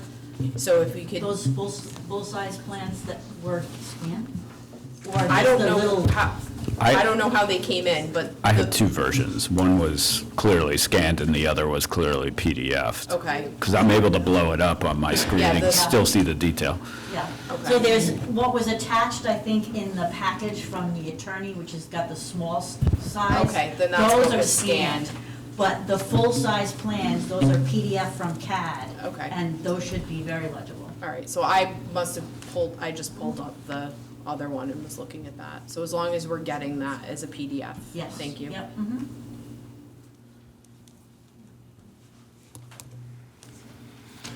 Okay, no further questions, no further comments. Thank you very much. And we look forward to seeing you again with a lot more information, we hope. Well, if it is a comprehensive permit, we will have to follow the preliminary plan checklist. And there won't be any such thing as a master plan, so that's a But that's after That's a world January away. 1st. That's after January 1st. It's already the first week of October, so that may be how it proceeds. So there'll be an awful lot more detail than what we've. Yeah, because the preliminary plan stage is the details, are the engineering details. And so, good, okay. See you then. Thank you. So that brings us to agenda item 3A, which is Abigail Estates. And so Abigail Estates, just for the benefit of those in the audience, is a 12-lot subdivision, and it's in the neighborhood of the Tiverton High School and Tiverton Ranger School. It actually abuts North Brayton Road and South Christopher. And at our September 12 meeting, we discussed a punch list, and that was put together by Rick Rogers, who was with us tonight. And we had been asked to consider a recommendation to town council about possibly pulling the surety.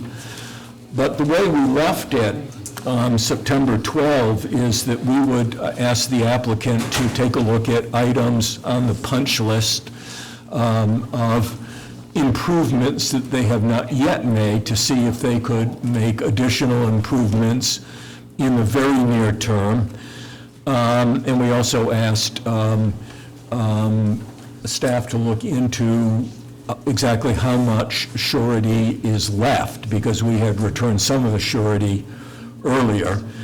And I believe we're holding a surety now of $180,000. And we have recently received a memo from Rick Rogers, our DPW director, stating that the surety will cover the items on the punch list, the items, the so-called improvements that have not yet been done, but that the final plan requires the developer to do. So I guess tonight we need to decide if we should recommend to town council that the surety be pulled. And Rick and Ashley, I'd like you both to address this, but I'm going to ask Rick to come up and speak into the mic at the podium and maybe just very briefly summarize his memo to us. Thank you, Stu. The 180,000 that DPW understands to be in the surety is adequate to perform the work either by DPW and/or subs.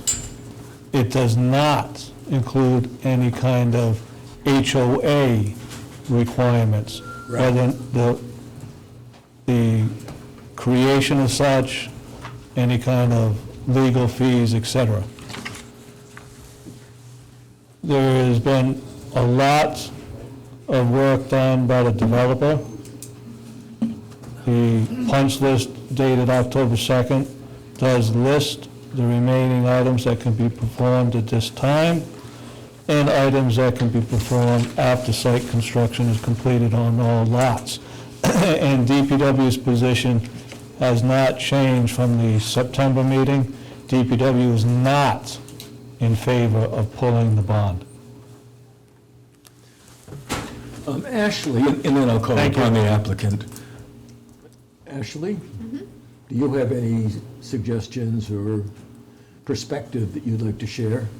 On this issue, no. I mean, I think you have the information in front of you. Right, It's- I think so too. I think Rick did a good job of summarizing it. So if you'd like to, if you would like to make some comments, keep them brief, because I'd like to ask my colleagues to make a decision. Certainly, I'll be very brief, and I just want to... Introduce yourself, please. Yes, Michael Monti, on behalf of the homeowners residing and owning property in Abigail Estates. Just to reframe things, I think the decision from the September 12th meeting was that this board decided that if every item on the checklist that was determined could be completed by the developer was not completed by this meeting, then the board would be making the recommendation that the bond be called if it were determined that there were adequate funds to complete the items on the full checklist. All of the items that were listed as items that could be completed at this time on the prior punch list have not been completed, and therefore our request remains the same. I don't think, I think this board already considered the issue the last meeting and made the appropriate vote. There are items that were not completed within the time frame set last month, September 12th. So that's all I have to say. And would the developer's attorney like to make a comment briefly? Yeah. Bo Akers for the developer. It was my understanding that I needed to provide an update as to the remaining punch list items that have been completed and the timeframes for those that have not been completed. I have worked with the developer and the contractors to get things going, like I said at the last meeting, and did so. Moreover, I know there's some couple major issues left. One's the streetlights. Working with my client, the client's working with the electrician to get those ordered. My goal is to get an invoice to the town as soon as possible. The goal here is my client wants to get this taken care of. We're talking 45, 60 days. Though obviously we have a window here to get paving done. My client would like to get, the top coat finished as well. Other than that, as far as the HOA documents, separate issue. It's contested as far as the validity, and strong allegations from last meeting. My client contests, or his position is that they are valid, but that's something that we can work with the homeowners, with Attorney Monti on as well. And at that, Chairman, members of the board, that's all I have to say. So we have a decision to make. How should we simply allow the improvements to be made and leave the surety in place? Or would you like to make a recommendation to town council that the surety be pulled? My own feeling is I would support Rick Rogers on this. I think Rick is telling us that enough that the developer has shown some good faith in moving forward with some of the items that could be done and should have been done already. And that Rick is saying that he is very much against having the surety pulled, because once the surety is pulled, then it's up to DPW and the town to make these improvements or to contract the work out to somebody else to make these improvements. So just wanted you to know my feeling on that. Now I see Adam has his hand up. I just have an observation, something we should discuss now. Rick put together estimates for what looks like 8 checklist items. He put those estimates together and came up with a number of $180,000 3 years ago. Now we have 11 checklist items that he's saying can be performed for that same amount of money.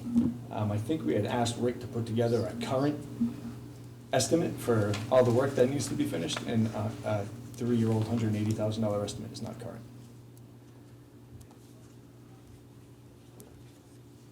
Well, I'll let Rick respond to that.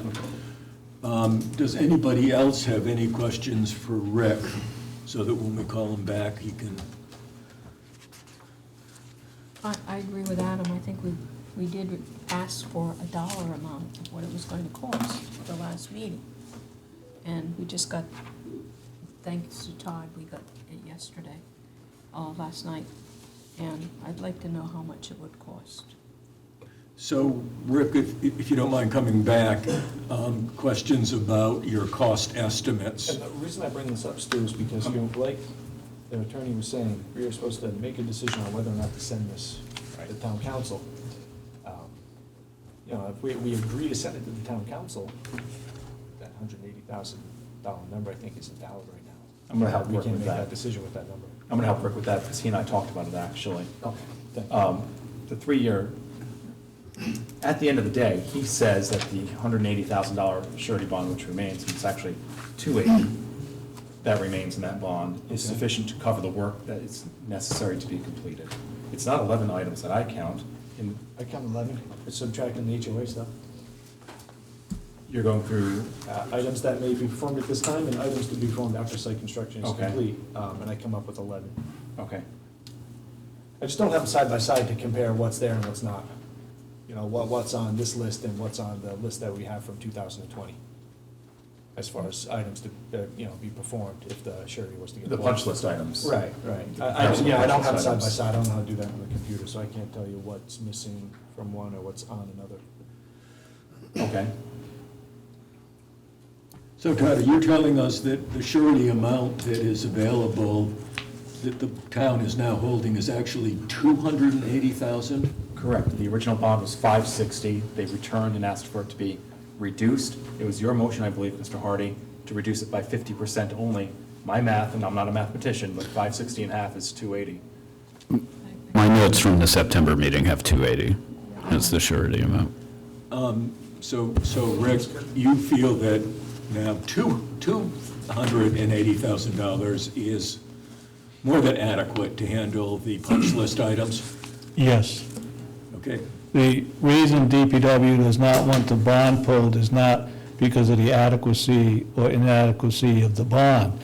DPW is strongly against the town being put in the position of having to finish the project when DPW sees no reason for the town to be put in that position.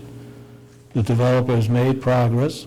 What's remaining, the vast majority of what has to be done is the surface costs and related items. Things like the asphalt around the catch basins and manholes actually make it nicer for people who are using the road because the elevations are set for the top course and only the binder course is in. The streetlights, I read Mr. Akers' email, and they have been ordered, and they take a while to come in. They're custom-made decorative lights. They take a while to come in. Hold on. Before Mr. Monti speaks, I'm going to agree with him. They have not been ordered. They were to be ordered, correct? I believe the statement was they were in the process of being ordered.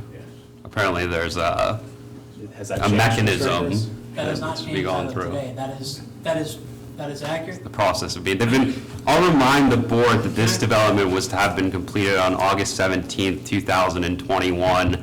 And at the meeting a month ago, this board determined, and you can find it in your It minutes, wasn't a month ago.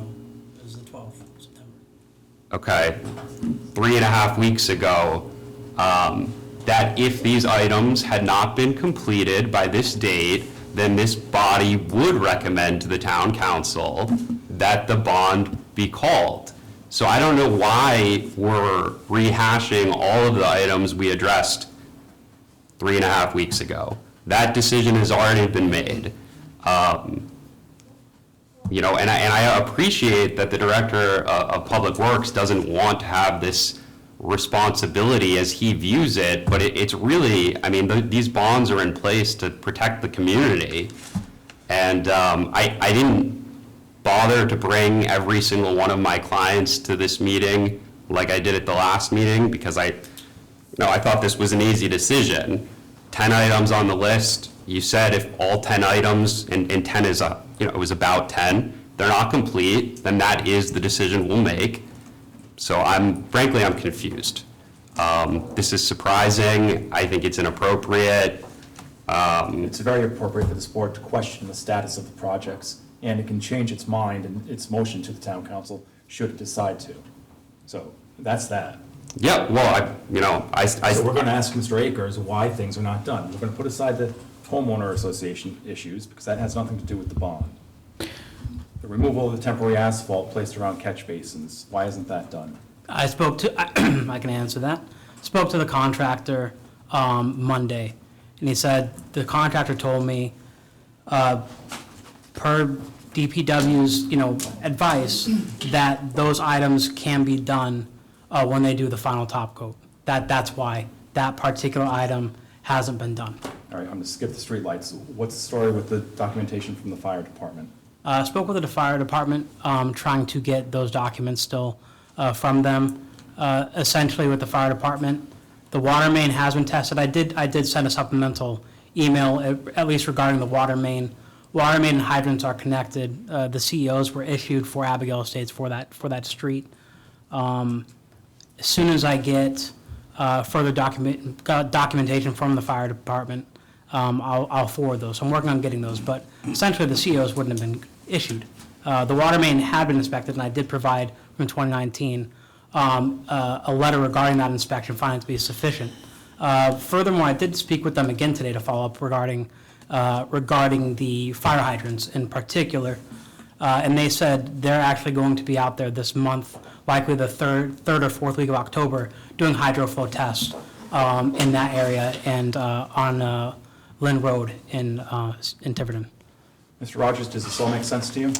Well, DPW would like to express their appreciation for having it clarified that the streetlights are not ordered yet, but they're in the process of being ordered. Also, DPW would like to show its appreciation to Mr. Monty that, the DPW director doesn't want more responsibility. The DPW director does not mind more responsibility. The DPW director sees no reason for the town to take over the responsibility of finishing the project in a timely manner. And regardless of the minor items that can be performed at this time, the big item is the asphalt surface course. And whether you pull the bond or not, the asphalt surface course would not be allowed by DPW until the site work on the individual lots is done, and that is not under the control of the town nor the developer. Right. What you just heard from Mr. Akers, I'm sorry, Adam. No, go ahead.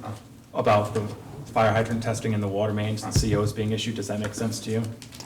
It's not on my purview, Todd. If the water district assigns it at a certain time, issues it at a certain time, that's up to them. Okay.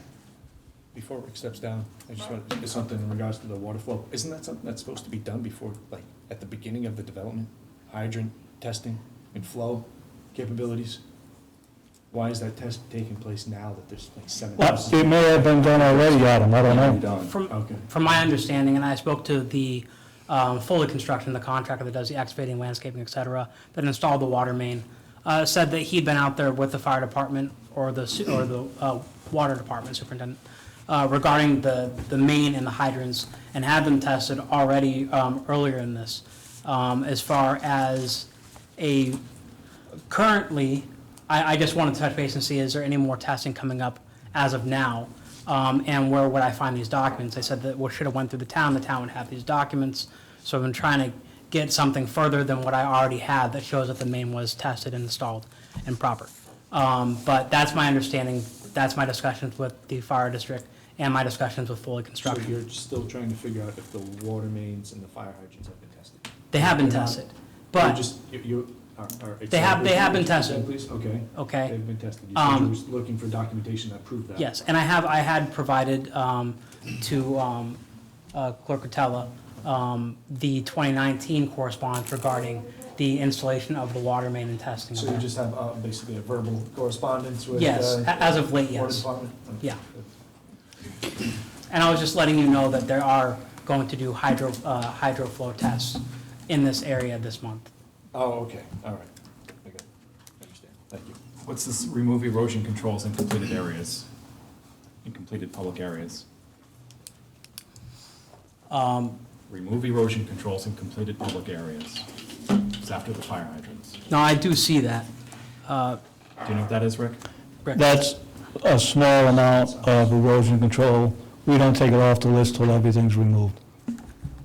But erosion control along, for instance, the southerly edge, silt fence. So you're just waiting for the pavement, the top No, to be done? it could be taken out, Okay. It's still there, I take it based on your, but there's a minimal amount. I understand. If they don't have grass planted or anything. Right. They don't pull out the erosion control. You just have a muddy front yard. Correct, Adam, but the grass has attained a stand and it's acceptable. Okay. So what's the story there, Mr. Akers? I'll follow up. It was my understanding that erosion controls were removed. So I'll follow up with my client to have the small amount taken care of. Well, Mr. Rogers was out there yesterday by his punch list.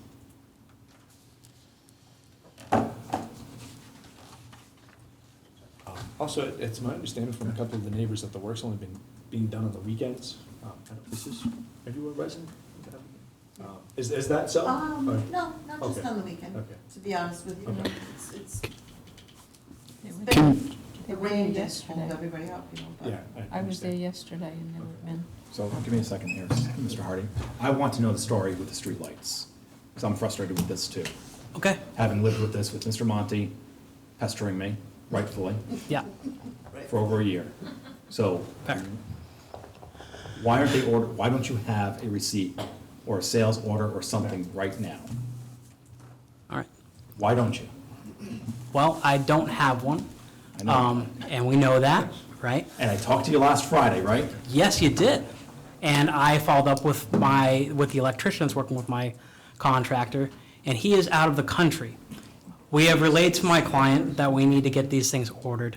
My client's going to be working with the electrician to have those done. I'm following up with the electrician this week and to see if I can get that ordered and ask about expedition as well, as we had discussed, and to get that over to the town. It was, prior understanding is that it was being ordered through National Grid. My client had selected these things. Well, I went to the bottom of it this past few weeks, calling National Grid to find out, and they said, no, we do not, no longer purchase and install the lights. So, that's set in stone. I got that answer. I obviously understood the board's position, period, that they need to get ordered and installed. My client needs to do so. I've relayed that to my client. I'm working to get these things ordered, and that is where we stand. All right, we have a decision to make. I see. Could I just ask one question? Just, Thank you. so I don't have the original punch list in front of me, but we have what remains. So between our last meeting and tonight, what has been done by the developer? He's asking you a question. Yeah. So, the replacement of the asphalt binder course, the removal and replacement of that. So the asphalt binder course is gone. Repair and replace damaged asphalt berm areas, done. Place sidewalk asphalt surface course, done. Clean stormwater subsurface infrastructure as needed, completed. Inspect and repair stormwater subsurface infrastructure as needed, that is also done. Inspect and clean debris and litter from surface stormwater infrastructure, that has been done. Mow and clear brush on surface stormwater infrastructure, that is done. I believe there are still, as far as the last time I spoke with my clients coming into this week, completing the receding surface stormwater infrastructure as needed. I believe that has been completed. Install street signs as per approved plans. That is also completed. Remove erosion controls, as we just spoke about, that is nearly complete. But all those items have been completed that were on the punch list prior. Okay, we have a decision to make. Thank you. If we do nothing, then the bond, the town continues to hold the surety, which is at $280,000. And the developer will hopefully continue to make the improvements that the developer is required to make. However, somebody around this table might want to make a motion to make a recommendation to town council about the surety. So I'll leave it to anybody who would like to do that. And Tricia, did you want to say something now or wait for a motion to be made? I'd like to actually say something now. So I wasn't here when this was done. And I realize this is separate, but is Abigail Estates supposed to have an HOA? Was that part of their planning board approval? Yes. Okay. This was a rural residential subdivision. Okay, so there is supposed to be an HOA, which does not exist yet. It's debatable. I have the records, it's in the registry, it's contested. It's contested, but so there is not an HOA at this point that the town can rely on, which is an issue for the town. And it's not just an issue for the developer, it's also an issue for the residents, because I have seen what happens in town when an HOA that is supposed to exist doesn't actually exist. And so that's a problem, and it's not just a problem for the developer, it's a problem for everybody. And there is a point of leverage here in terms of getting that resolved that I think needs to get taken care of, number one. Number two, separate from the streetlights, you know, the final course on the asphalt is obviously a really big deal. There are 3 houses that still have site work that needs to be done? One? Actually, one now. One. needs the driveway. Okay, so there's one. And no one, other than the homeowner, has any control over when that site work's gonna be finished, correct? Okay. It's supposed to be next week, he said. Hopefully next week. So, you know, and I would think that for the residents of everything, that the final asphalt course is probably, other than the streetlights, the biggest deal, because everybody wants to drive on a finished road. I have to admit, I'm a little curious, and I could be wrong, because I happen to live on a street where there is now a new house being built on a long-established road, and nobody seems to be terribly worried about the asphalt there. So I'm not sure whether or not, do we really need to wait for this one house in order to put the final asphalt coat down? I mean, I'm asking, because there are plenty of times when a new house goes in on a long-established street and nobody's upset about the asphalt. I don't know the answer to that. Rick, do you know? The question I would have, Trish, is why hasn't the asphalt been placed on that one remaining lot? Is there a reason they don't want their driveway paved? No, and he's not here. The homeowner's not here, so all I can only say that he So, told me that it's going to be next week. So the paving could happen on his lot tomorrow? He said this week or next week. That's what his, it was De Silva paving or something. The point that DPW's making is people don't want their driveways paved until the site work is done. They don't want the equipment driving over it, breaking it. They want it to be done when their equipment is out of there.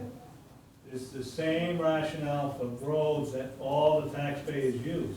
They don't want them to be used by track machines, people doing site work. I understand that, but on the other hand, I'm not sure why, if the developer could pave this week, would the developer pave this week?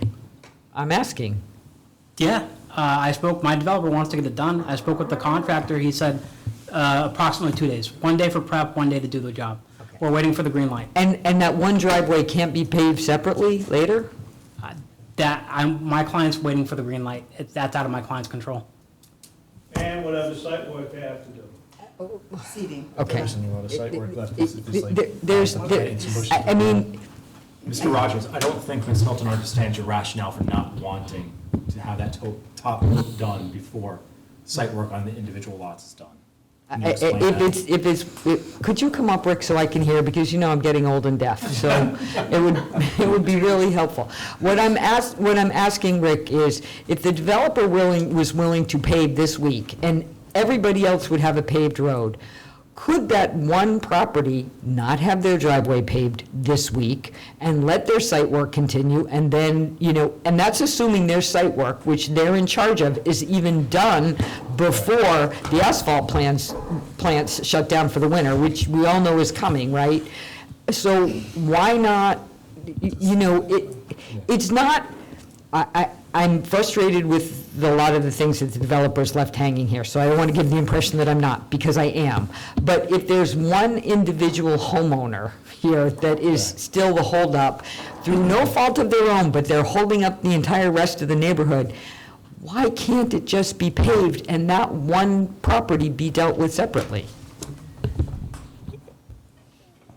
And how I would answer that is, you mentioned where you live.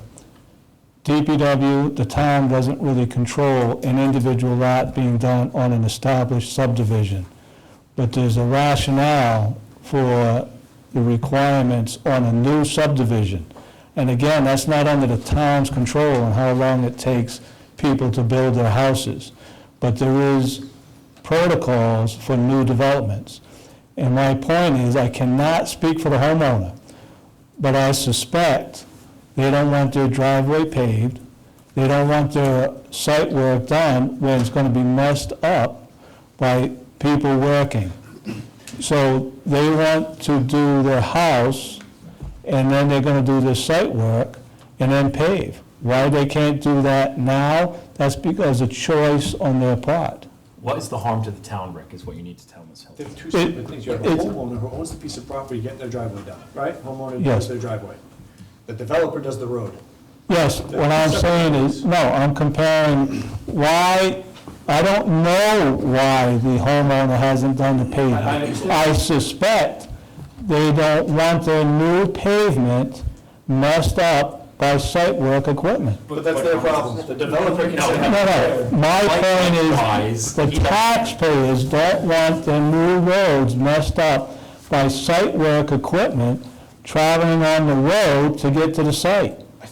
But the site work that's left there, Rick, is what, like small dump trucks, one-ton dump trucks, some loam, a little bit of grass. I mean, there's no machines going back there anymore. There was a track dozer on 84 Lynn Road, and we're talking about, that was just pulled. That was, no, it was for his site work, spreading his loam.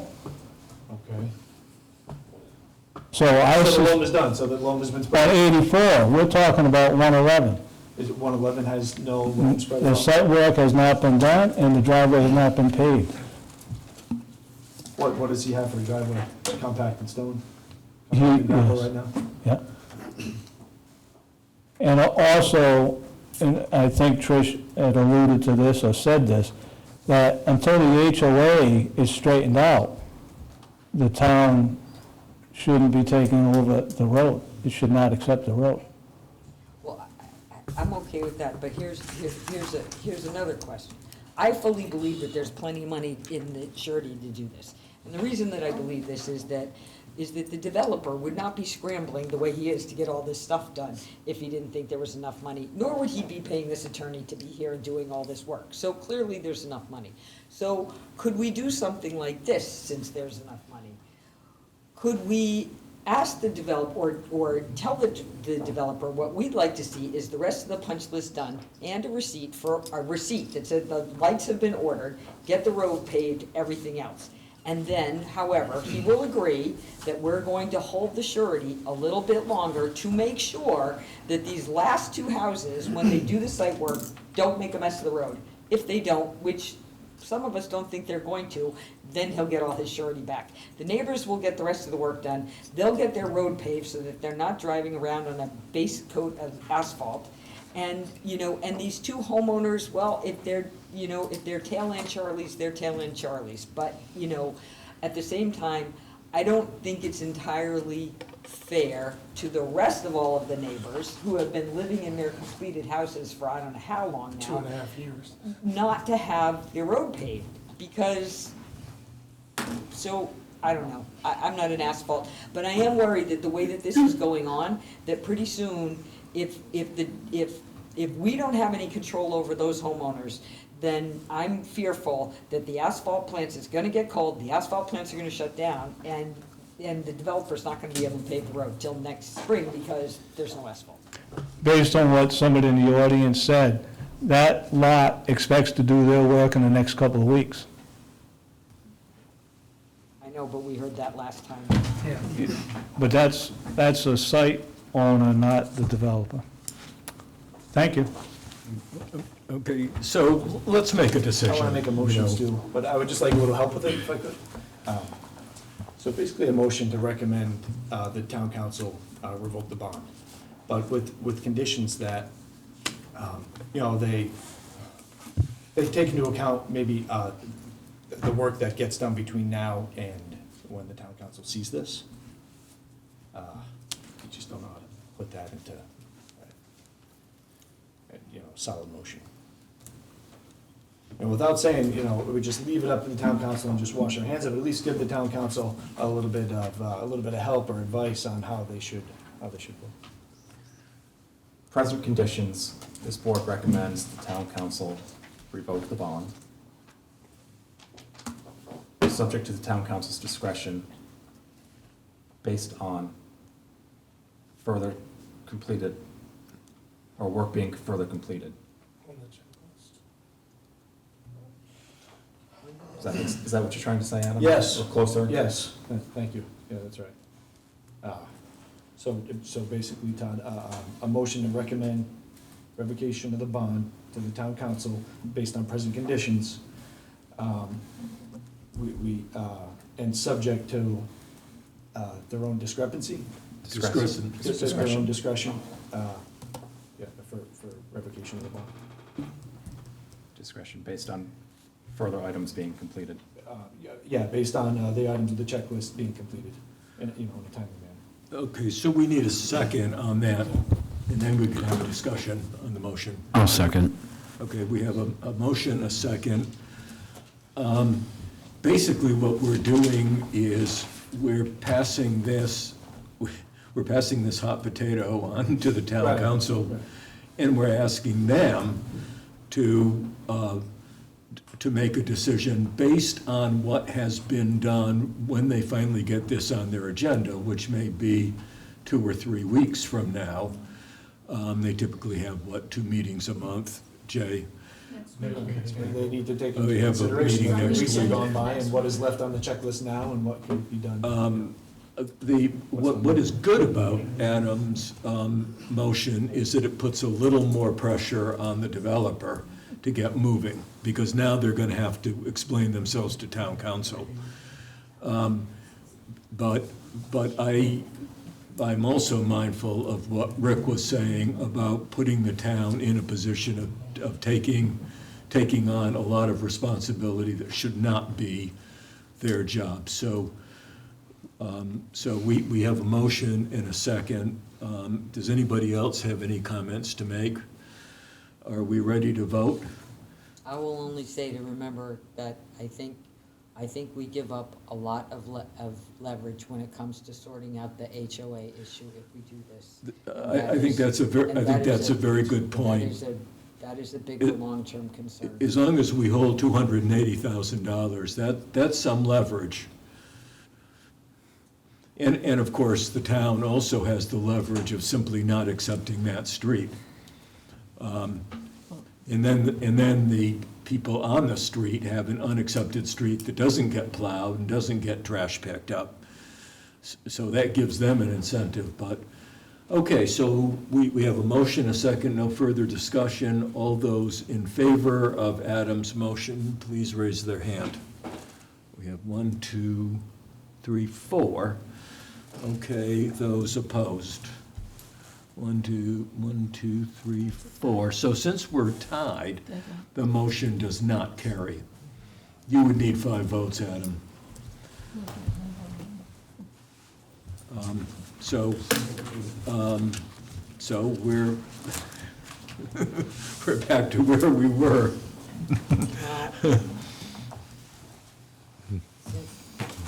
Make another motion. They come So, back. today is October 3rd. No, right? Yeah. Yes. Today, October 3rd. 10 days from today is, or 2 weeks from today is October 17th. I was going to suggest that we have a special meeting on October 17th concerning subdivision regulations. But that's for later on. Concerning zoning. So. Zoning, subdivision, all in one. So, what if we got more specific this time, and we said that we're assuming that the homeowners, the leftover homeowners, the Taylor and Charlies, in good faith, will have their site work done within 2 weeks, which is October 17th, which means that that would leave the developer anytime from the 17th, right? The 17th to our next meeting to have all of the asphalt paving work done and produce a receipt for streetlights. Yes, yes. That's 3 weeks. And so Yes. he'd have 3 weeks, and with the understanding that we're actually saying to the developer, after the 17th, you go right ahead and pave that street. Rick, do you have any problem? What if the I site do work not, doesn't get done? I would have to defer to the solicitor to know whether the planning board has jurisdiction over DPW on whether or not you can pave the road or not. That's not something I know.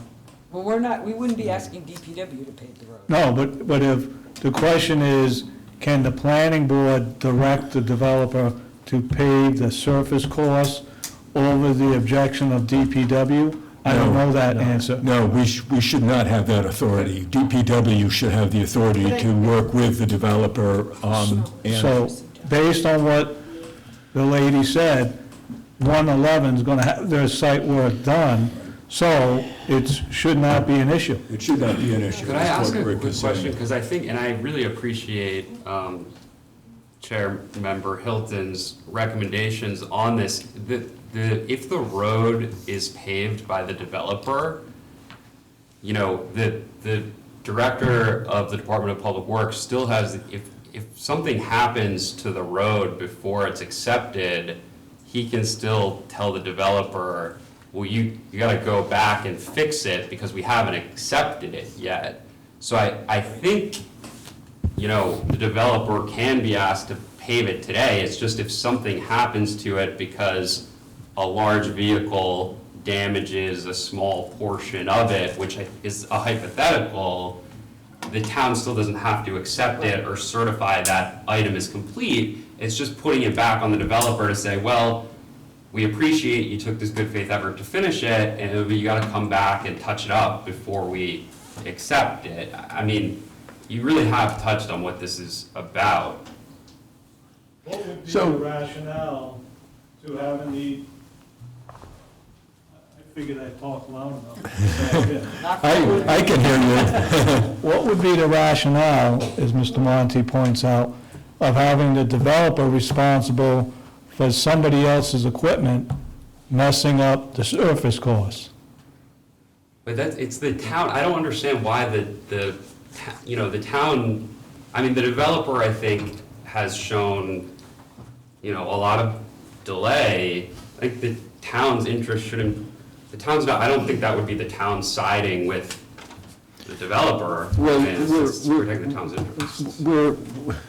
We're assuming that the one or two houses that still have site work to be done will complete that before October 17, and when we may have a special meeting. And then, of course, when that happens, you would give the green light, you, DPW, not the planning board, because it's your responsibility to give the green light for the top course to go down. So what all Tricia is suggesting is that we just keep this on the agenda, right? Well, I'm being a little more specific than that. I'm suggesting that, you know, there's a presumption that this site work is going to be done by the 17th, which means that the developer can go ahead and make plans. And I understand, I understand what Rick is saying about not wanting to have this, but, you know, to the neighbor's solicitor's advice, you know, if the road top course doesn't go down, if it's not the right, it doesn't go down the right way, it doesn't settle the right way, whatever asphalt does, if somebody's big truck messes it up, well, the developer's gonna have to fix it, right? But, you know, before the town takes, you know, accepts the road, right? That's just gonna have to happen. But I'm just a little worried that we're all relying essentially on a couple of houses that we have no control over, nobody has any control over, getting their site work done. I mean, this is... I mean, roads are paved, and 24 hours later, there's 12-wheel dump trucks pulling excavators up and down all the time. There's no reason that the road can't be done. It's not gonna get wrecked by a couple of small dump trucks and a rubber track excavator. So if we have a special meeting later this month, and I think we're going to need one, then we will put this on the agenda, and we will put, and that will put a little bit of pressure on the applicant to actually order those streetlights and to prove that they're ordered, because there seems to be some foot dragging going on there. And I think it maybe we will have the site work completed on the one or two houses that still have site work to be completed. And then we'll have a better understanding of the timetable for the final coat to go down. So I think that's a good plan. We don't have to vote on that, but I think that's a good plan going forward. So, you know, with Trish's logic, which is, you know, solid, you know, you lose your leverage when it comes to the development of the HOA, right? Because the developer like backs out and the whole thing explodes. But if this doesn't happen over the next 3 weeks, if they don't do any of the work that they say they're going to do, we don't have any of our, you know, conditions, right? Like, how many times are we going to do that? So I think Ms. Hilton wanted to make a motion. Yeah. And, do you want to make it? Pardon? Well, I think the motion I ahead. wanted to make was Yes. by a special meeting, whether it's October 17 or whenever it is, developers to have ordered the streetlights, approved with receipt or better, Yeah. right? Is the 17th a hard date? Isn't that the day we're Yeah, going? it's a Whatever hard date. date. Well, You can do I mean, we 17. gotta come up with a date, right, It's for the this motion to 17th. work? Okay, so 17th, It's 2 weeks. okay. The street is to be paved or scheduled to be paved, because we can't control weather. Well, that's not happening by the 17th, that's happening No, that there's a private that property there's a presumption owners. that the private property owners will have this done by the 17th, and therefore, Then the developer may 3 weeks. schedule, may show us, right? Paved or scheduled by the Paved or 17th. scheduled from the 17th On to the 7th. to the 7th.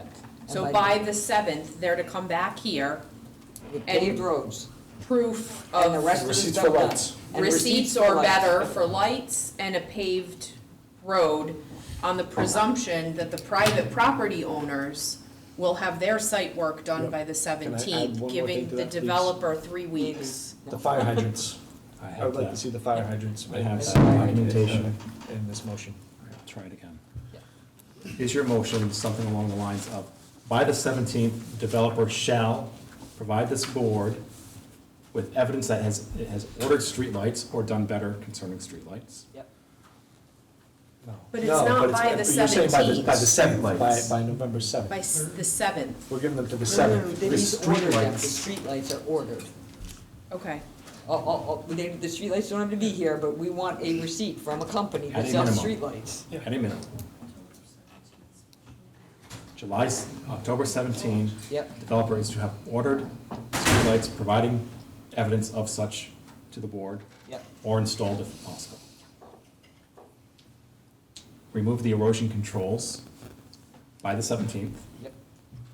Provide this board with evidence concerning the fire and water, whatever that is, the water condition, right? The hydrants, Fire hydrants installed, would be department, nice, fire hydrants department installed would be approval. great. Yes. The water condition by the 17th, right? Yep. The street is to be paved or scheduled to be paved by the 17th, and it shall be completed by November 7th? Yes. Yes. Yeah, that sounds right. We don't have a meeting on the 7th. 14th. We moved it last meeting. That's right, because it's election day. Okay, it's the 14th then. You get an extra week. Sorry, that's not, Everyone understand? And then this, if that doesn't happen, it goes to town council, which is gonna be a month later. And then they're gonna kick it back and forth for a couple of meetings, and then the asphalt plants are gonna close down, and they're not gonna have roads still. this is what. It's going to be done. Yeah. Okay. The road is passable. And there's not, and as part of this, regardless of what is done, none of the surety is getting released until everything is done. That means the streetlights get installed. And I'm assuming that the developer will agree to that. I will relay that to the developer. We're giving him a chance here. Okay, I think everybody understands the motion. I'll second the motion. I'd like to hear it again, actually, in like a cohesive way, if I could. Sorry, I don't get it. Okay, hold on. Okay, we'll ask Todd to. All right. Let's do it again. By October 17th, developer shall prove that it has ordered the streetlights or done better, such as installed streetlights. By October 17th, the developer shall remove erosion controls in completed public areas. By October 17th, developer shall provide documentation from fire department and/or water department stating that satisfactory testing of all fire hydrants has been completed. By October 17, the developer shall pave Lynn Road or have it scheduled, and it shall have Lynn Road paved on or before November 14. Todd, I gotta interrupt you, all right, just for one thing. So back to the hydrants. So tested by the 17th, right? Tested and for functionality, all right? So that's a check, right? Hydrant lines or whatever's there are functioning correctly in order for hydrants to be installed by the 14th. Aren't they already installed? They are installed. It's There was just- no hydrants there, okay. It's just proof of test. Okay, all right, thank you. That's, I wasn't clear on that, all right. So I'm still Yeah, okay? yeah, you're good, Mhm. yeah, thank you. The surety shall not be released until all work is completed, without exception. And at our November 14 meeting, we shall recommend to the town council to revoke the bond should all items not be completed as above. Is that correct, Ms. Hilton? Yeah, the blacktop in there in that last. May I just, Run could through, we okay. leave the completion date for the paving still on the 7th?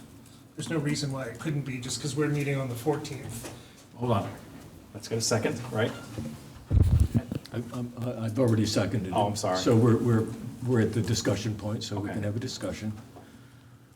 Don't look at me. It's- So Peter, one more. The original suggestion was the 7th, when we thought the meeting was the 7th. Right. Yep. I'm suggesting that we leave that deadline of the 7th, even though our meeting is the 14th. So let them have the week, so we're not rushing that day of our meeting Yes. to actually have evidence of it. Let's have the completion date for the paving on the 7th. So, subject to approval by DPW. Right. Because That gives- DPW gives the that green gives light. DPW time to So go look at the paving. everything has to be subject to approval by DPW. So that's part of the motion, the amended motion. Does anybody else have any suggestions? Are we moving the date to the 7th? We're moving the date to the 7th, yes. Subject to approval by DPW, correct? Yes, subject, yes. So we have a motion, a second, we've had our discussion. All those in favor of the motion, raise their hand. It's unanimous. Thank you. Thank you, Chairman. Thank you, members of the board. Thanks for your time. Thank you. So sorry. Okay, so that brings us to item 3B. We still have Rick here. This is 1631 Fish Road. This is the East Coast construction. They have a very small bit of surety that they wanted released, but I just wanted to say that the 14th, the council's meeting also. yeah, but we could meet in the library. Just so you know, that Yeah. for Okay, some thank you for that. reason, we got moved to that date. We can find a different location if we. You said the 14th, that's a Saturday. Of November. It's a Saturday. Oh, November. November. So- Tuesday. Oh, election. That's right. Okay, guys, we're on agenda item 3B. This is the 1631 Fish Road, that's East Coast Construction. Rick has sent us an email saying that the DPW recommends, well, I'll let Rick say.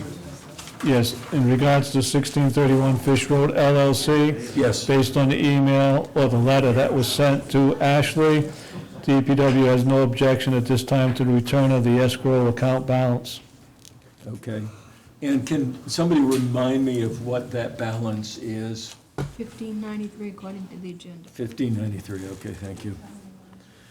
Okay, so returning, so we would recommend then, or Ashley would recommend to the treasurer.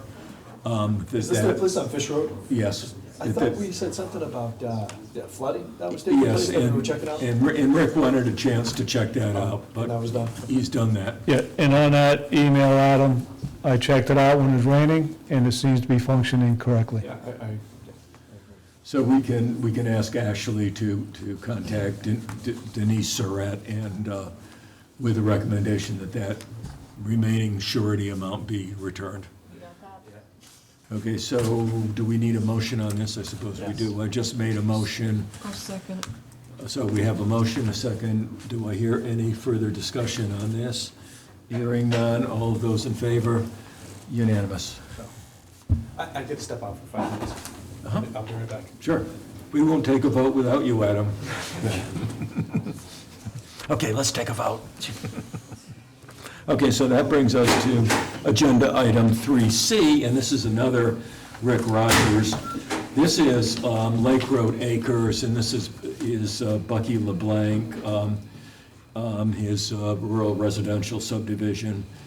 And a neighbor or several neighbors were concerned about runoff from the road, the access road into that subdivision, which is called Hinter Way, named after a horse. And Rick wanted to make sure that that was functioning properly. And so we do have a communication from Rick. And Rick, can you summarize that? Yes, and thank you for the phraseology. Rick was asked to check it out, so Rick did so.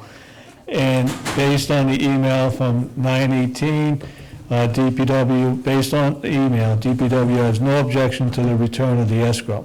Do we have as-bills? I'm not sure that's a requirement, but I don't know if there's as-bills or not. Stormwater, I would think there would Yeah. be. And the But- other thing that I have been told that there are no permanent bounds Yep, but Rosemary, what I would say is, in the email, the road gravel and the asphalt pavement and the stormwater features that were required by the planning board as part of the road, Hinter's Way, approval have been placed and installed satisfactorily. Also, it's DPW's understanding that the intent of the escrow was to cover fees paid by the town for engineering services related to Hinter's Way Road and/or stormwater construction inspections / reviews, and that there are no outstanding invoices chargeable to that escrow account. So the escrow in DPW's understanding was not for as-built, was not for bounds, was not for anything. So based on all that, DPW has no objection to the return of the escrow. If there's another fund that's supposed to cover the bounds or the as-built, that is not something that DPW is aware. And so the escrow amount would be $36.67 I would make a motion to ask staff, Ashley, to communicate with the treasurer and suggest, recommend that be returned to the developer. I need a second. Second. Okay, we've got a second from Chris. I heard Chris. No, it was actually me. Oh, it was you. So Bill seconds. And is there discussion on this? There appears to be no discussion, therefore, all of those in favor, raise their hand.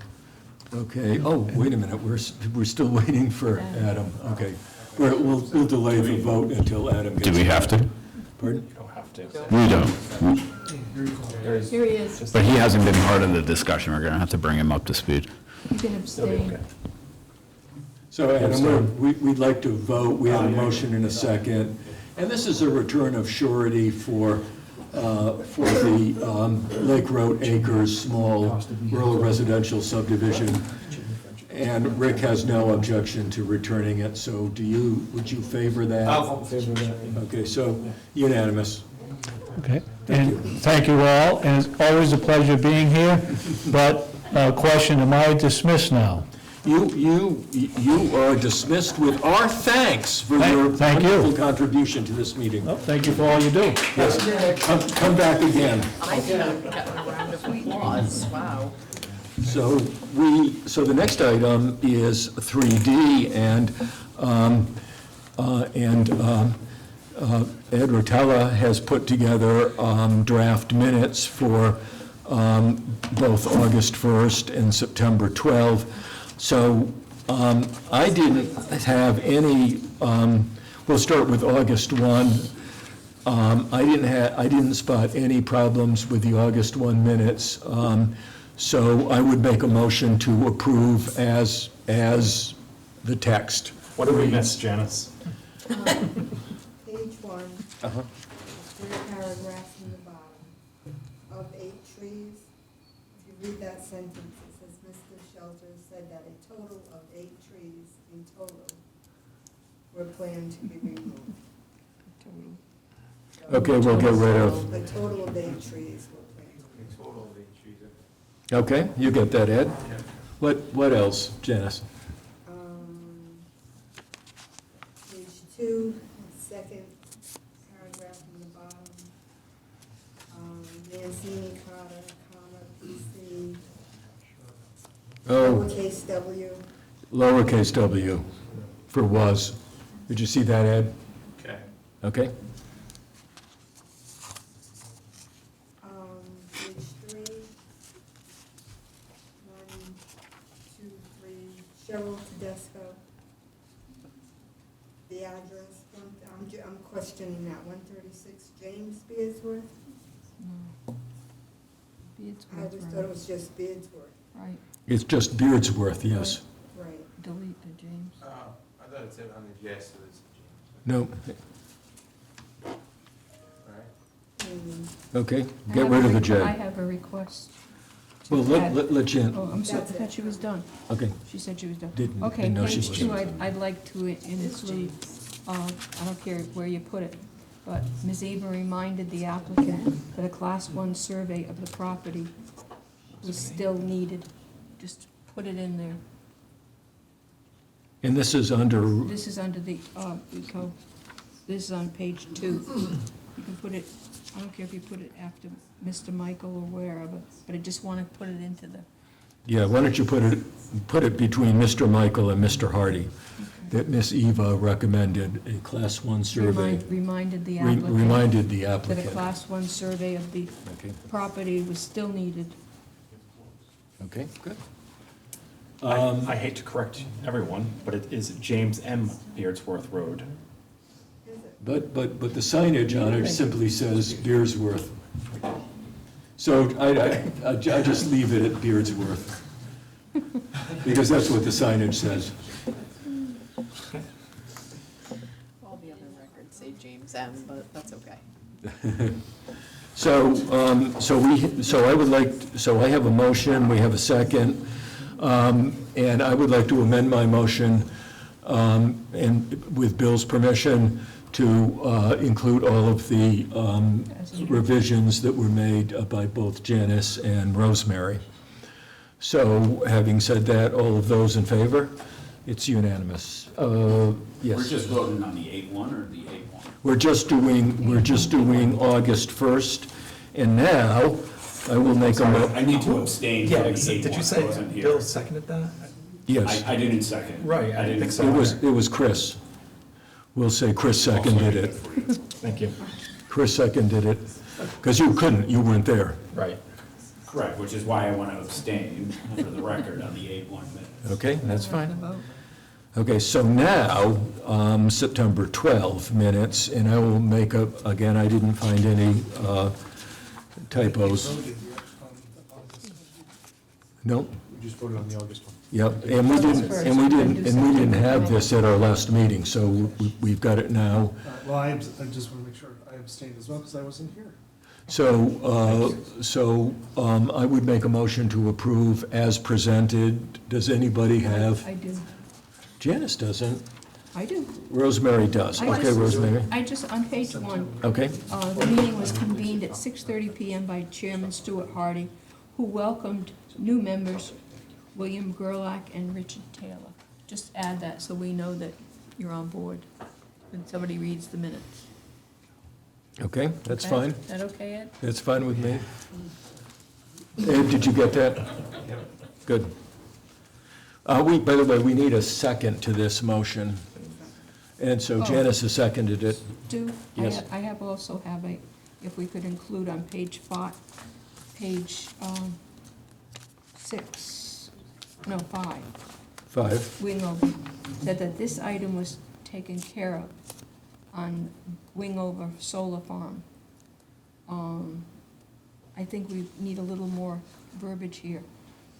This item was pertaining to the cemetery access with Amoresco and the Historic Cemetery Commission, so, it's there, forget it. Okay. And how about, on Tiverton Horizon Development, maybe in the body, put it's Lake Road Acres Hinterway. So if we look at these later on, a little more explanation there on D. Yeah, but it does say Tiverton Horizon Development Corporation, and then it talks about Lake Road Acres Project. Oh, I can't see. Okay? Thank you. So that's taken care of. Okay. I don't remember that, taking care of that. I don't know where I was for that part of the meeting. We passed it. Okay, Continued it. Rosemary, anything else? Oh, okay. Oh, that's No, Okay, so we motion do. to approve is amended. So, motion to approve as amended, and we have a second on that. So all of those in favor, raise their hand. Unanimous. Okay, thank you, Ed. So that brings us to the most important item on this whole agenda, 3E, discussion of what legal and/or regulatory changes might be needed in Tiverton zoning and other statutes, regulations to prepare the town for the new state legislation that comes into effect. And I'd like to remind everybody that we did have a workshop on Saturday morning, which was September 23, 2 weeks or so ago, And we discussed special use permits. We discussed inclusionary zoning. We talked about the role of, the expanded role under the state legislation of both the administrative officer and the TRC. And there were other items that Ashley asked our guidance on, and we went through a whole list of those items and gave Ashley our guidance. But now we need to actually approve those changes. Oh, I was asked to go through all of the special use permits. There were almost 100 of them. And put them into three categories.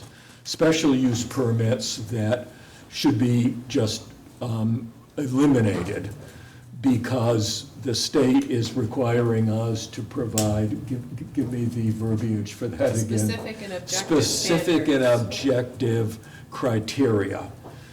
And that's going to be a huge task to do on some of those special use permits. So so that was one bucket. The second bucket were special uses that already have pretty well-defined specific and objective criteria, or where specific and objective criteria could be easily developed. So I did that. And then the third bucket were special use permits that should be permitted uses, and basically that was things like parks.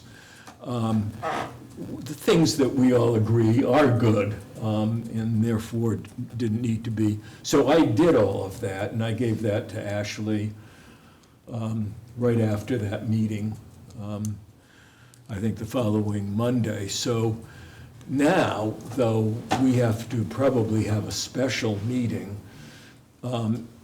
in order to come up with a motion with all of our recommendations to town council.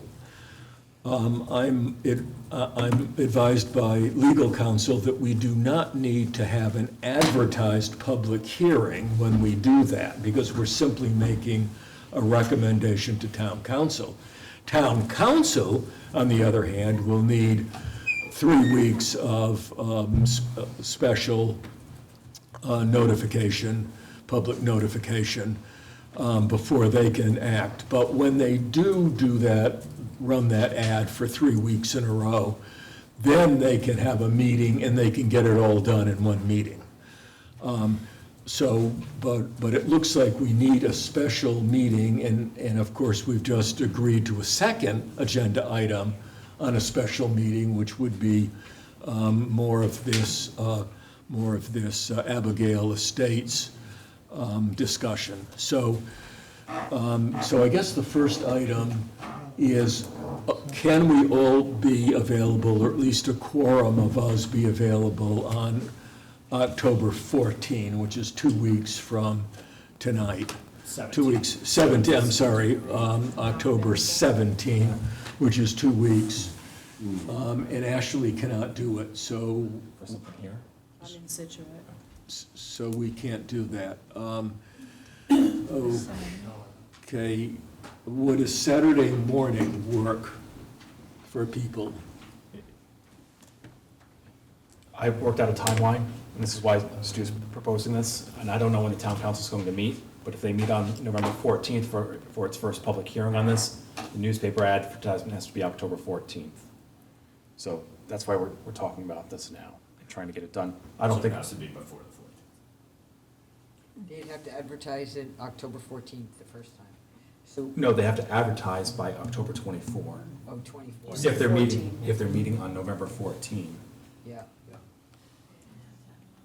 They have to have a what? Advertised by what date? October 24. Or 24th, okay. I thought you said 14th. So that we have to meet before the 24th, and also maybe give Ashley a little extra time to put it all on paper, right? I think you'll have it on paper in advance of the meeting. The goal is to have it on paper before your meeting. Yep. So you can look at it. So we can review it We before. can review it. The 14th, is that? And we can approve Yes, it. we are trying our best. So we're looking, when I asked about Saturday morning, I saw a lot of people nodding because we're not going to be taking a lot of time on this, I don't think.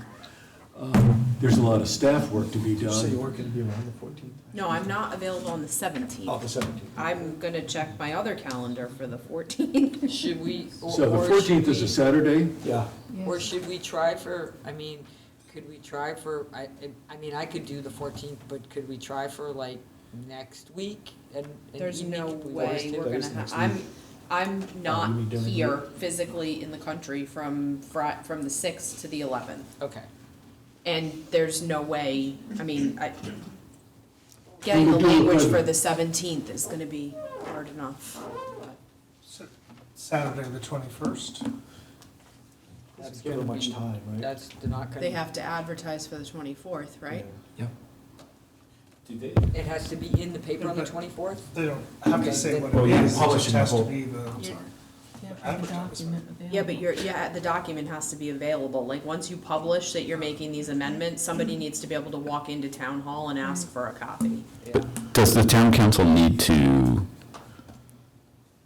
does the town council need a meeting before it is decided to be published? Because I'm just looking at the town council schedule as well. Yeah. Third variable. When are they meeting the first? So October 10th, 23rd. There's a hold on October 30th for a council workshop, and then November 14th and 27th. I actually think that the 10th meeting, that somebody, Ashley and Stu, or Ashley's not here, but Stu, or maybe Stu and Todd, should go in front of the council, ask to be on the agenda, and let them know what is happening and why this is happening. I've offered to do that, but I'm not here on the 10th to do that.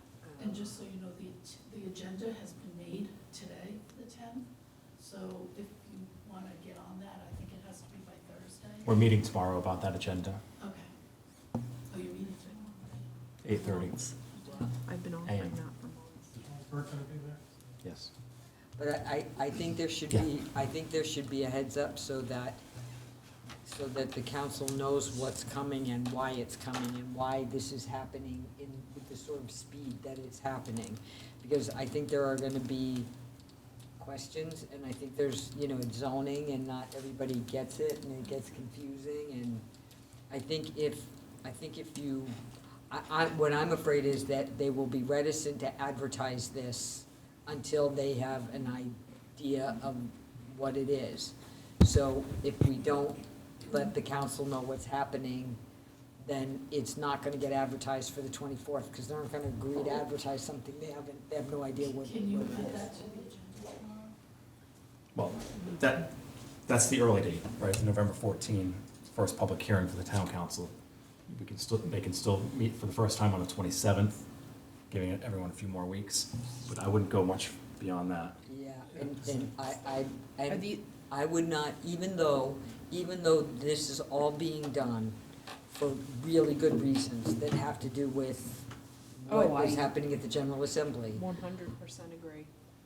I would not be surprised if this is going to take more than one meeting for the council, because there are gonna be people who see this, who are gonna, come to the public hearing, and they're not gonna understand, and you're gonna have to keep reminding people this is a stopgap, like, I really think you gotta go now, or you run out of runway. And I think. Will be available to do the shock and awe speech On the 10th? whenever we decide we need. I'm not I available. know you can't do the 10th. No, but Todd and Stu could do it, right? I'm much more comfortable having Ashley do it. She knows more about this than probably anybody else does. I does too. Well, Ashley has been putting the I'd have to templates Ashley. together and, for, So when do they meet after that? Just, yeah, we can go over the dates and then I can and you can. tell you where I can be and when I can be. You're really good about explaining the highlights and giving a sense of urgency. And you can answer all of the questions that anybody is going to field because you've heard them before. So I think you're absolutely indispensable for the person that goes before town council to say, here's what we're doing at the planning board level, and here's why we're doing it, and it's heading your way. All right, so back to your schedule. 23rd? The 14th is the first hoped-for public meeting with the council, Well, working backwards from that. Did they have a oh, meeting on the 17th we're out for in town November council? now. But you said that's the earliest date. The second date is the 24th. 27th. 27th? That gives us a little more breathing So if the room. council meets on the 27th, No. Publication by the Wait a 6th. second, yeah. First public hearing on the 27th. yep, First public, publication has to be November 6th. which means that the document itself, well, we can worry about Has to that be ready later. by then, yes. But it has to be ready before then because this board has to send it. Yes. So we can worry about that date. What's the date for me to show up at the council? Let's go with the 27th. But so no, the council's meeting on what? They're meeting on the 9th and the 23rd, right?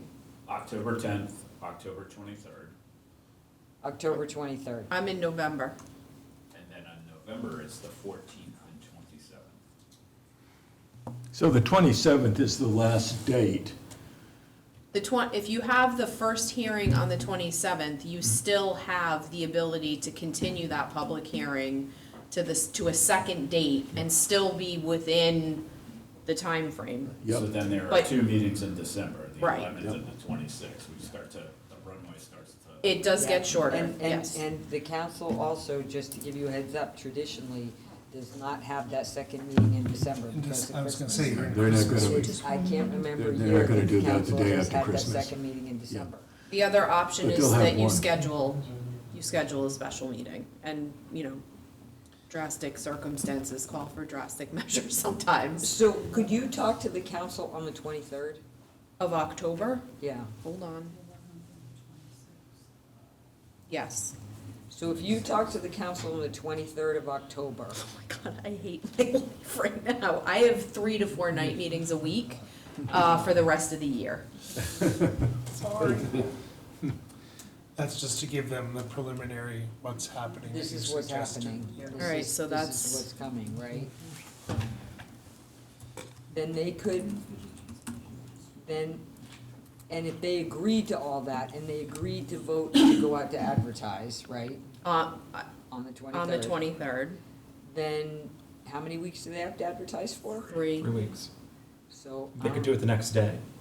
They Well, could do they- it they for the couldn't. 24th. No, what's the November deadline? 6th. When's the deadline for the Secana Times? Ed? Monday.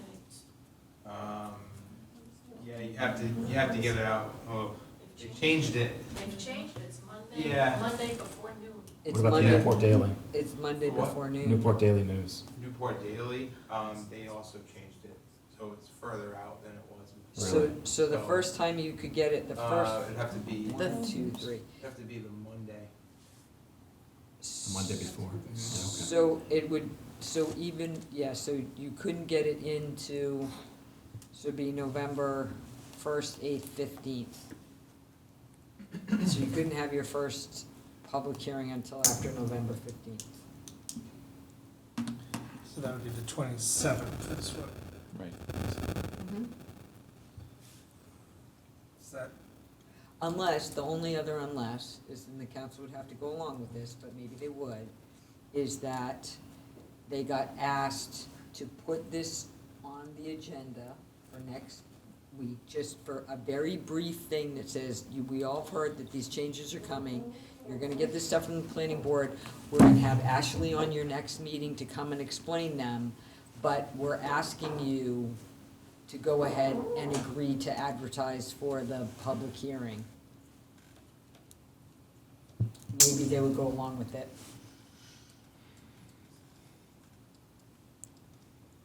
We think it's reasonable. Do you- We're just two. I know, but if you were there to help say, listen, it's a timing thing, you're gonna hear from Ashley on the 23rd in great detail about this, but we gotta advertise now. Right. doesn't mean you're voting yes on these things, but we You're just just get this agreeing to started. advertise so we can meet the deadlines. Yeah, and I think they go along with that, because Chris knows, so he'll help with the agenda, and So Todd knows. if they're doing that on the 10th, when is the advertising? Like, when are we gonna, when are they gonna have their first public hearing? Are you suggesting then that would be the 14th? for the It would meeting? be whenever they get, whatever they get from us, like, No, then they would We have need a to- choice of either November 14 or November 27. They can decide that next Tuesday, yeah, right? yeah. Yeah. I mean, Yeah. I think from the public's perception, the 14th would be better because people are gonna feel like you're trying to cram this in before the holidays, we're not gonna get the chance to vet it, blah, Here's blah, the name blah. and phone number of your legislator. Yeah. Would you please call them Oh, I and know, tell you- them yeah. you have a problem? I mean, I get that it's tight, but, Honestly, you're gonna get a better product yeah. if it's the 27th for the Yes, first you public are. hearing. Yeah, I'd go with the 27th. It's going to be tight, but, Or maybe they'd have a special hearing for it, they could. yeah. So I'll submit an agenda request tomorrow Okay. Yep. for this. It'll basically be, we have a discussion about what we need to do and why we need to advertise directly. Yeah. And I could, and Just Ashley schedule it. can't be at that meeting, but I can be there for that one, and maybe Todd. You can just I will keep be there. saying, I don't know, talk to Ashley on the Yeah, 23rd. right. I'll, you know, and so I'll say, you'll be getting an expert briefing from Ashley on this. Shock and all. So we'll see. I, have no idea how that will go, So but, Ashley, when first- would you be able to do that? I can do that on the 23rd. So I'll put that on the, yeah, put that on the agenda for the And I 23rd. really I mean, I know this is a bit of a moving target, but like I said, I'm doing this in 4 other places. So if you can schedule the meetings, I can put in calendar holds Yeah. before other people are scheduling their meetings. That like, I'm already scheduling out in other towns to do the same stuff. That's an important thing. So if we can hold the date, the sooner we can hold the dates, the better. Yeah. For a public hearing, where I can be there at the public hearing to answer questions. Right. That's why putting it on this agenda and asking the council, assuming that they go along with it, to pick their public hearing dates Yep. is better.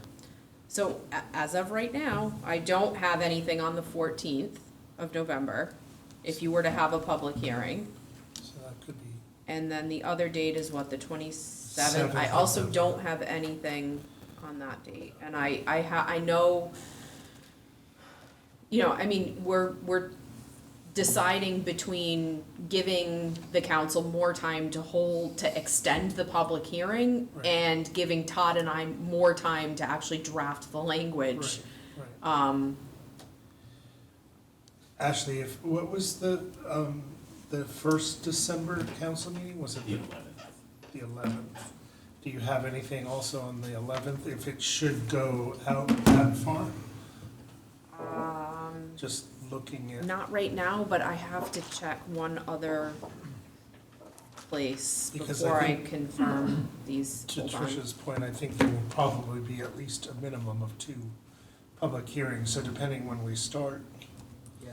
Or but the second one could be like, they could work around Ashley's schedule and make it a special meeting if they had to. So when are we gonna meet? Yeah, so now getting back to our time. Now that we. Ashley, you're away until the 11th of this month, you Yes. said? And is the 14th, that Saturday, too soon then? Will you have not had time? That basically gives me 4 days. So Tomorrow, Thursday, and then Thursday, Friday, So that's not enough time. and then, well, I mean, Todd is also working on this, but I can't speak for his schedule. Because the 17th was not available. I am not, And then everyone felt like the 21st was too late, is what I understood. but that's when we were originally talking about an earlier Yeah, We're so, still- public hearing We're still date. thinking of that possibility.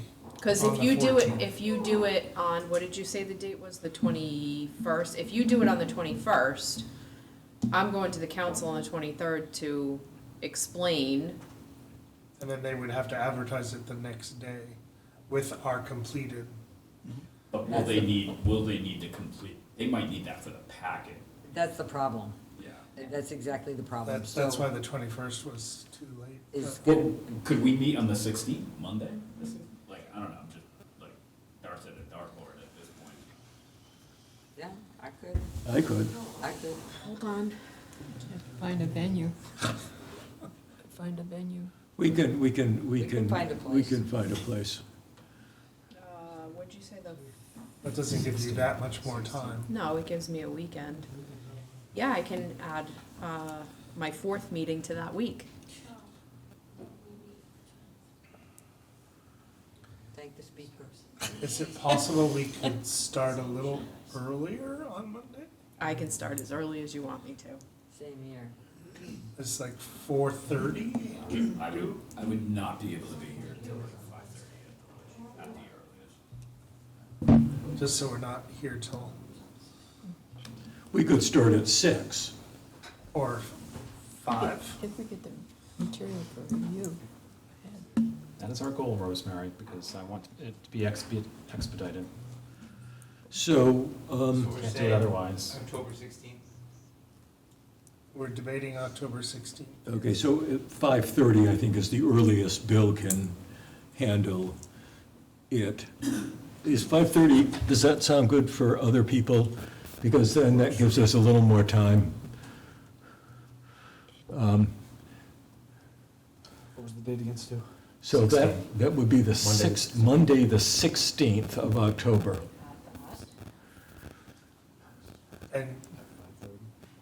But we'll be seeing it for the first time on the 16th? or will you Hopefully be before, able to- Peter.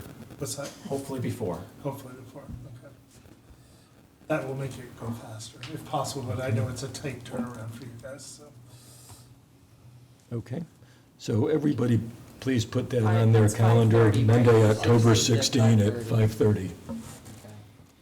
Okay, and then tell me the dates again that we were contemplating in November for a public hearing. 14 and 27. 14th and the 27th.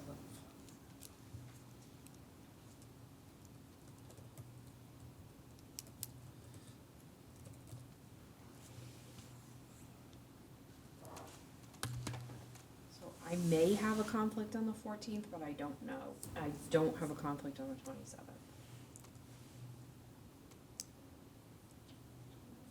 Well, the 14th probably wouldn't make it anyways, you wouldn't make the 3 weeks.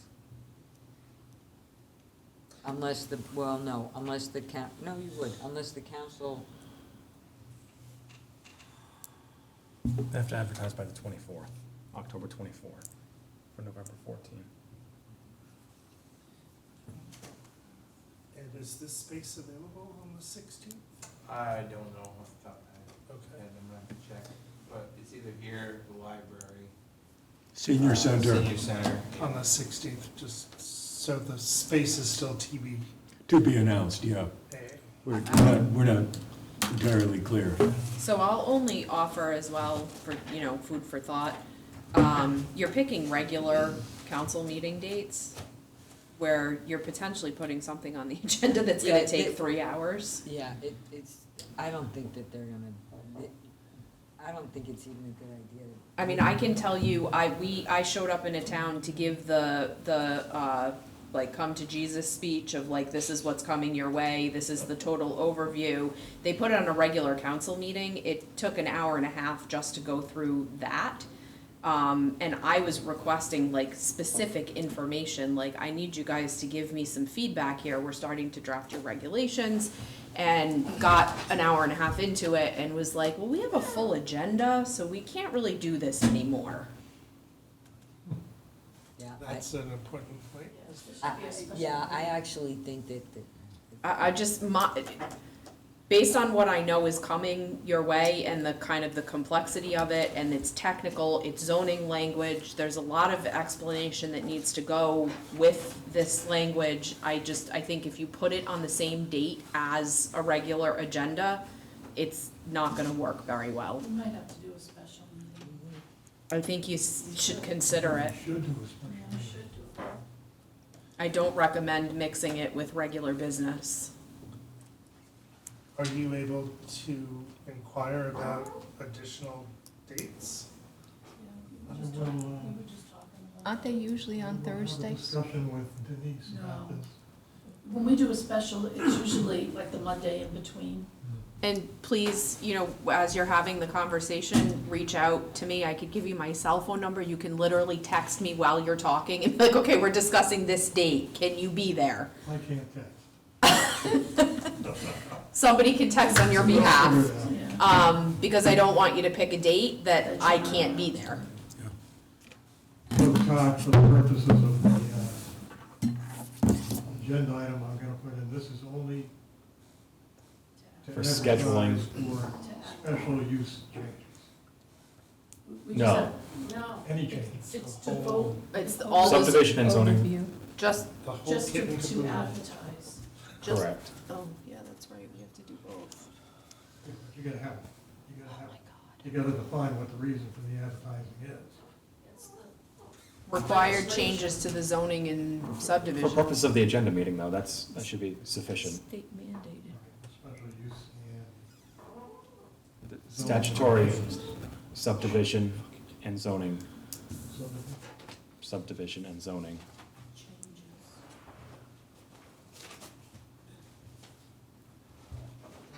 Required, I guess. The state, the fire changes. Are they all aware that this is mandated by the state? Hopefully. We've talked about it. Yeah. Well, I think that sentence, no. Okay. We have a plan. All right, well, I've held the 23rd and the 16th.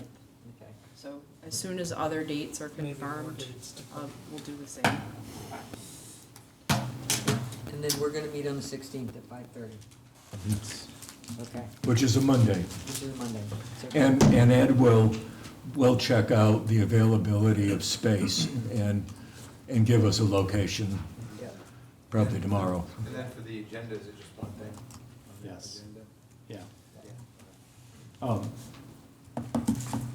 Well, Abigail Estates. We didn't, So- it said that they had to submit those items by the 17th.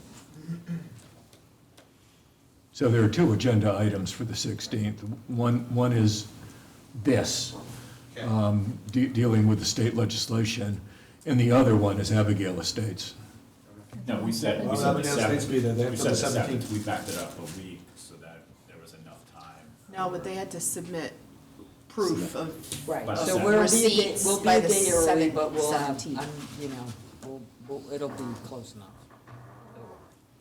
Do you want the Abigail Estates people here, the developer and Mr. Monty? So sorry. No, we just wanna know what they've done, Right, that's what I thought. yeah. Just Submitted by. Yeah, I just want paper receipts. we just wanna see papers. Yeah. Well, we don't need to have that on the agenda. I thought that was just something that was going directly to you, actually. No, because if it doesn't show, we need to make a decision in motion to. Get to the town 17th. council. So how can we have that on the agenda on the 14th if we gave it to the 17th? Because We have it on the 16th. And we told them by the 17th. Oh, the 16th, yeah. So By technically. 5:30 on the 16th, they should have given us They should have something. handed it in by then. Yeah, if they're going to hand anything in. If I was a betting man, Yeah, okay. What do we have next?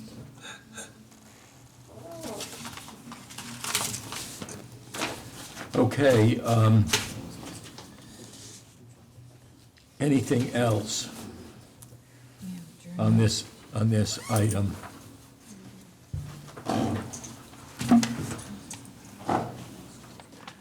Okay, it's,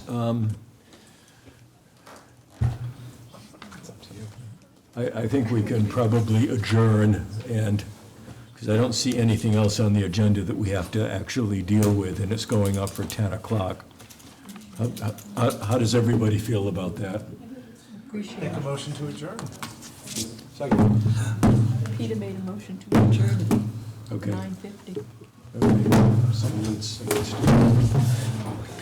Okay, thank you, everybody.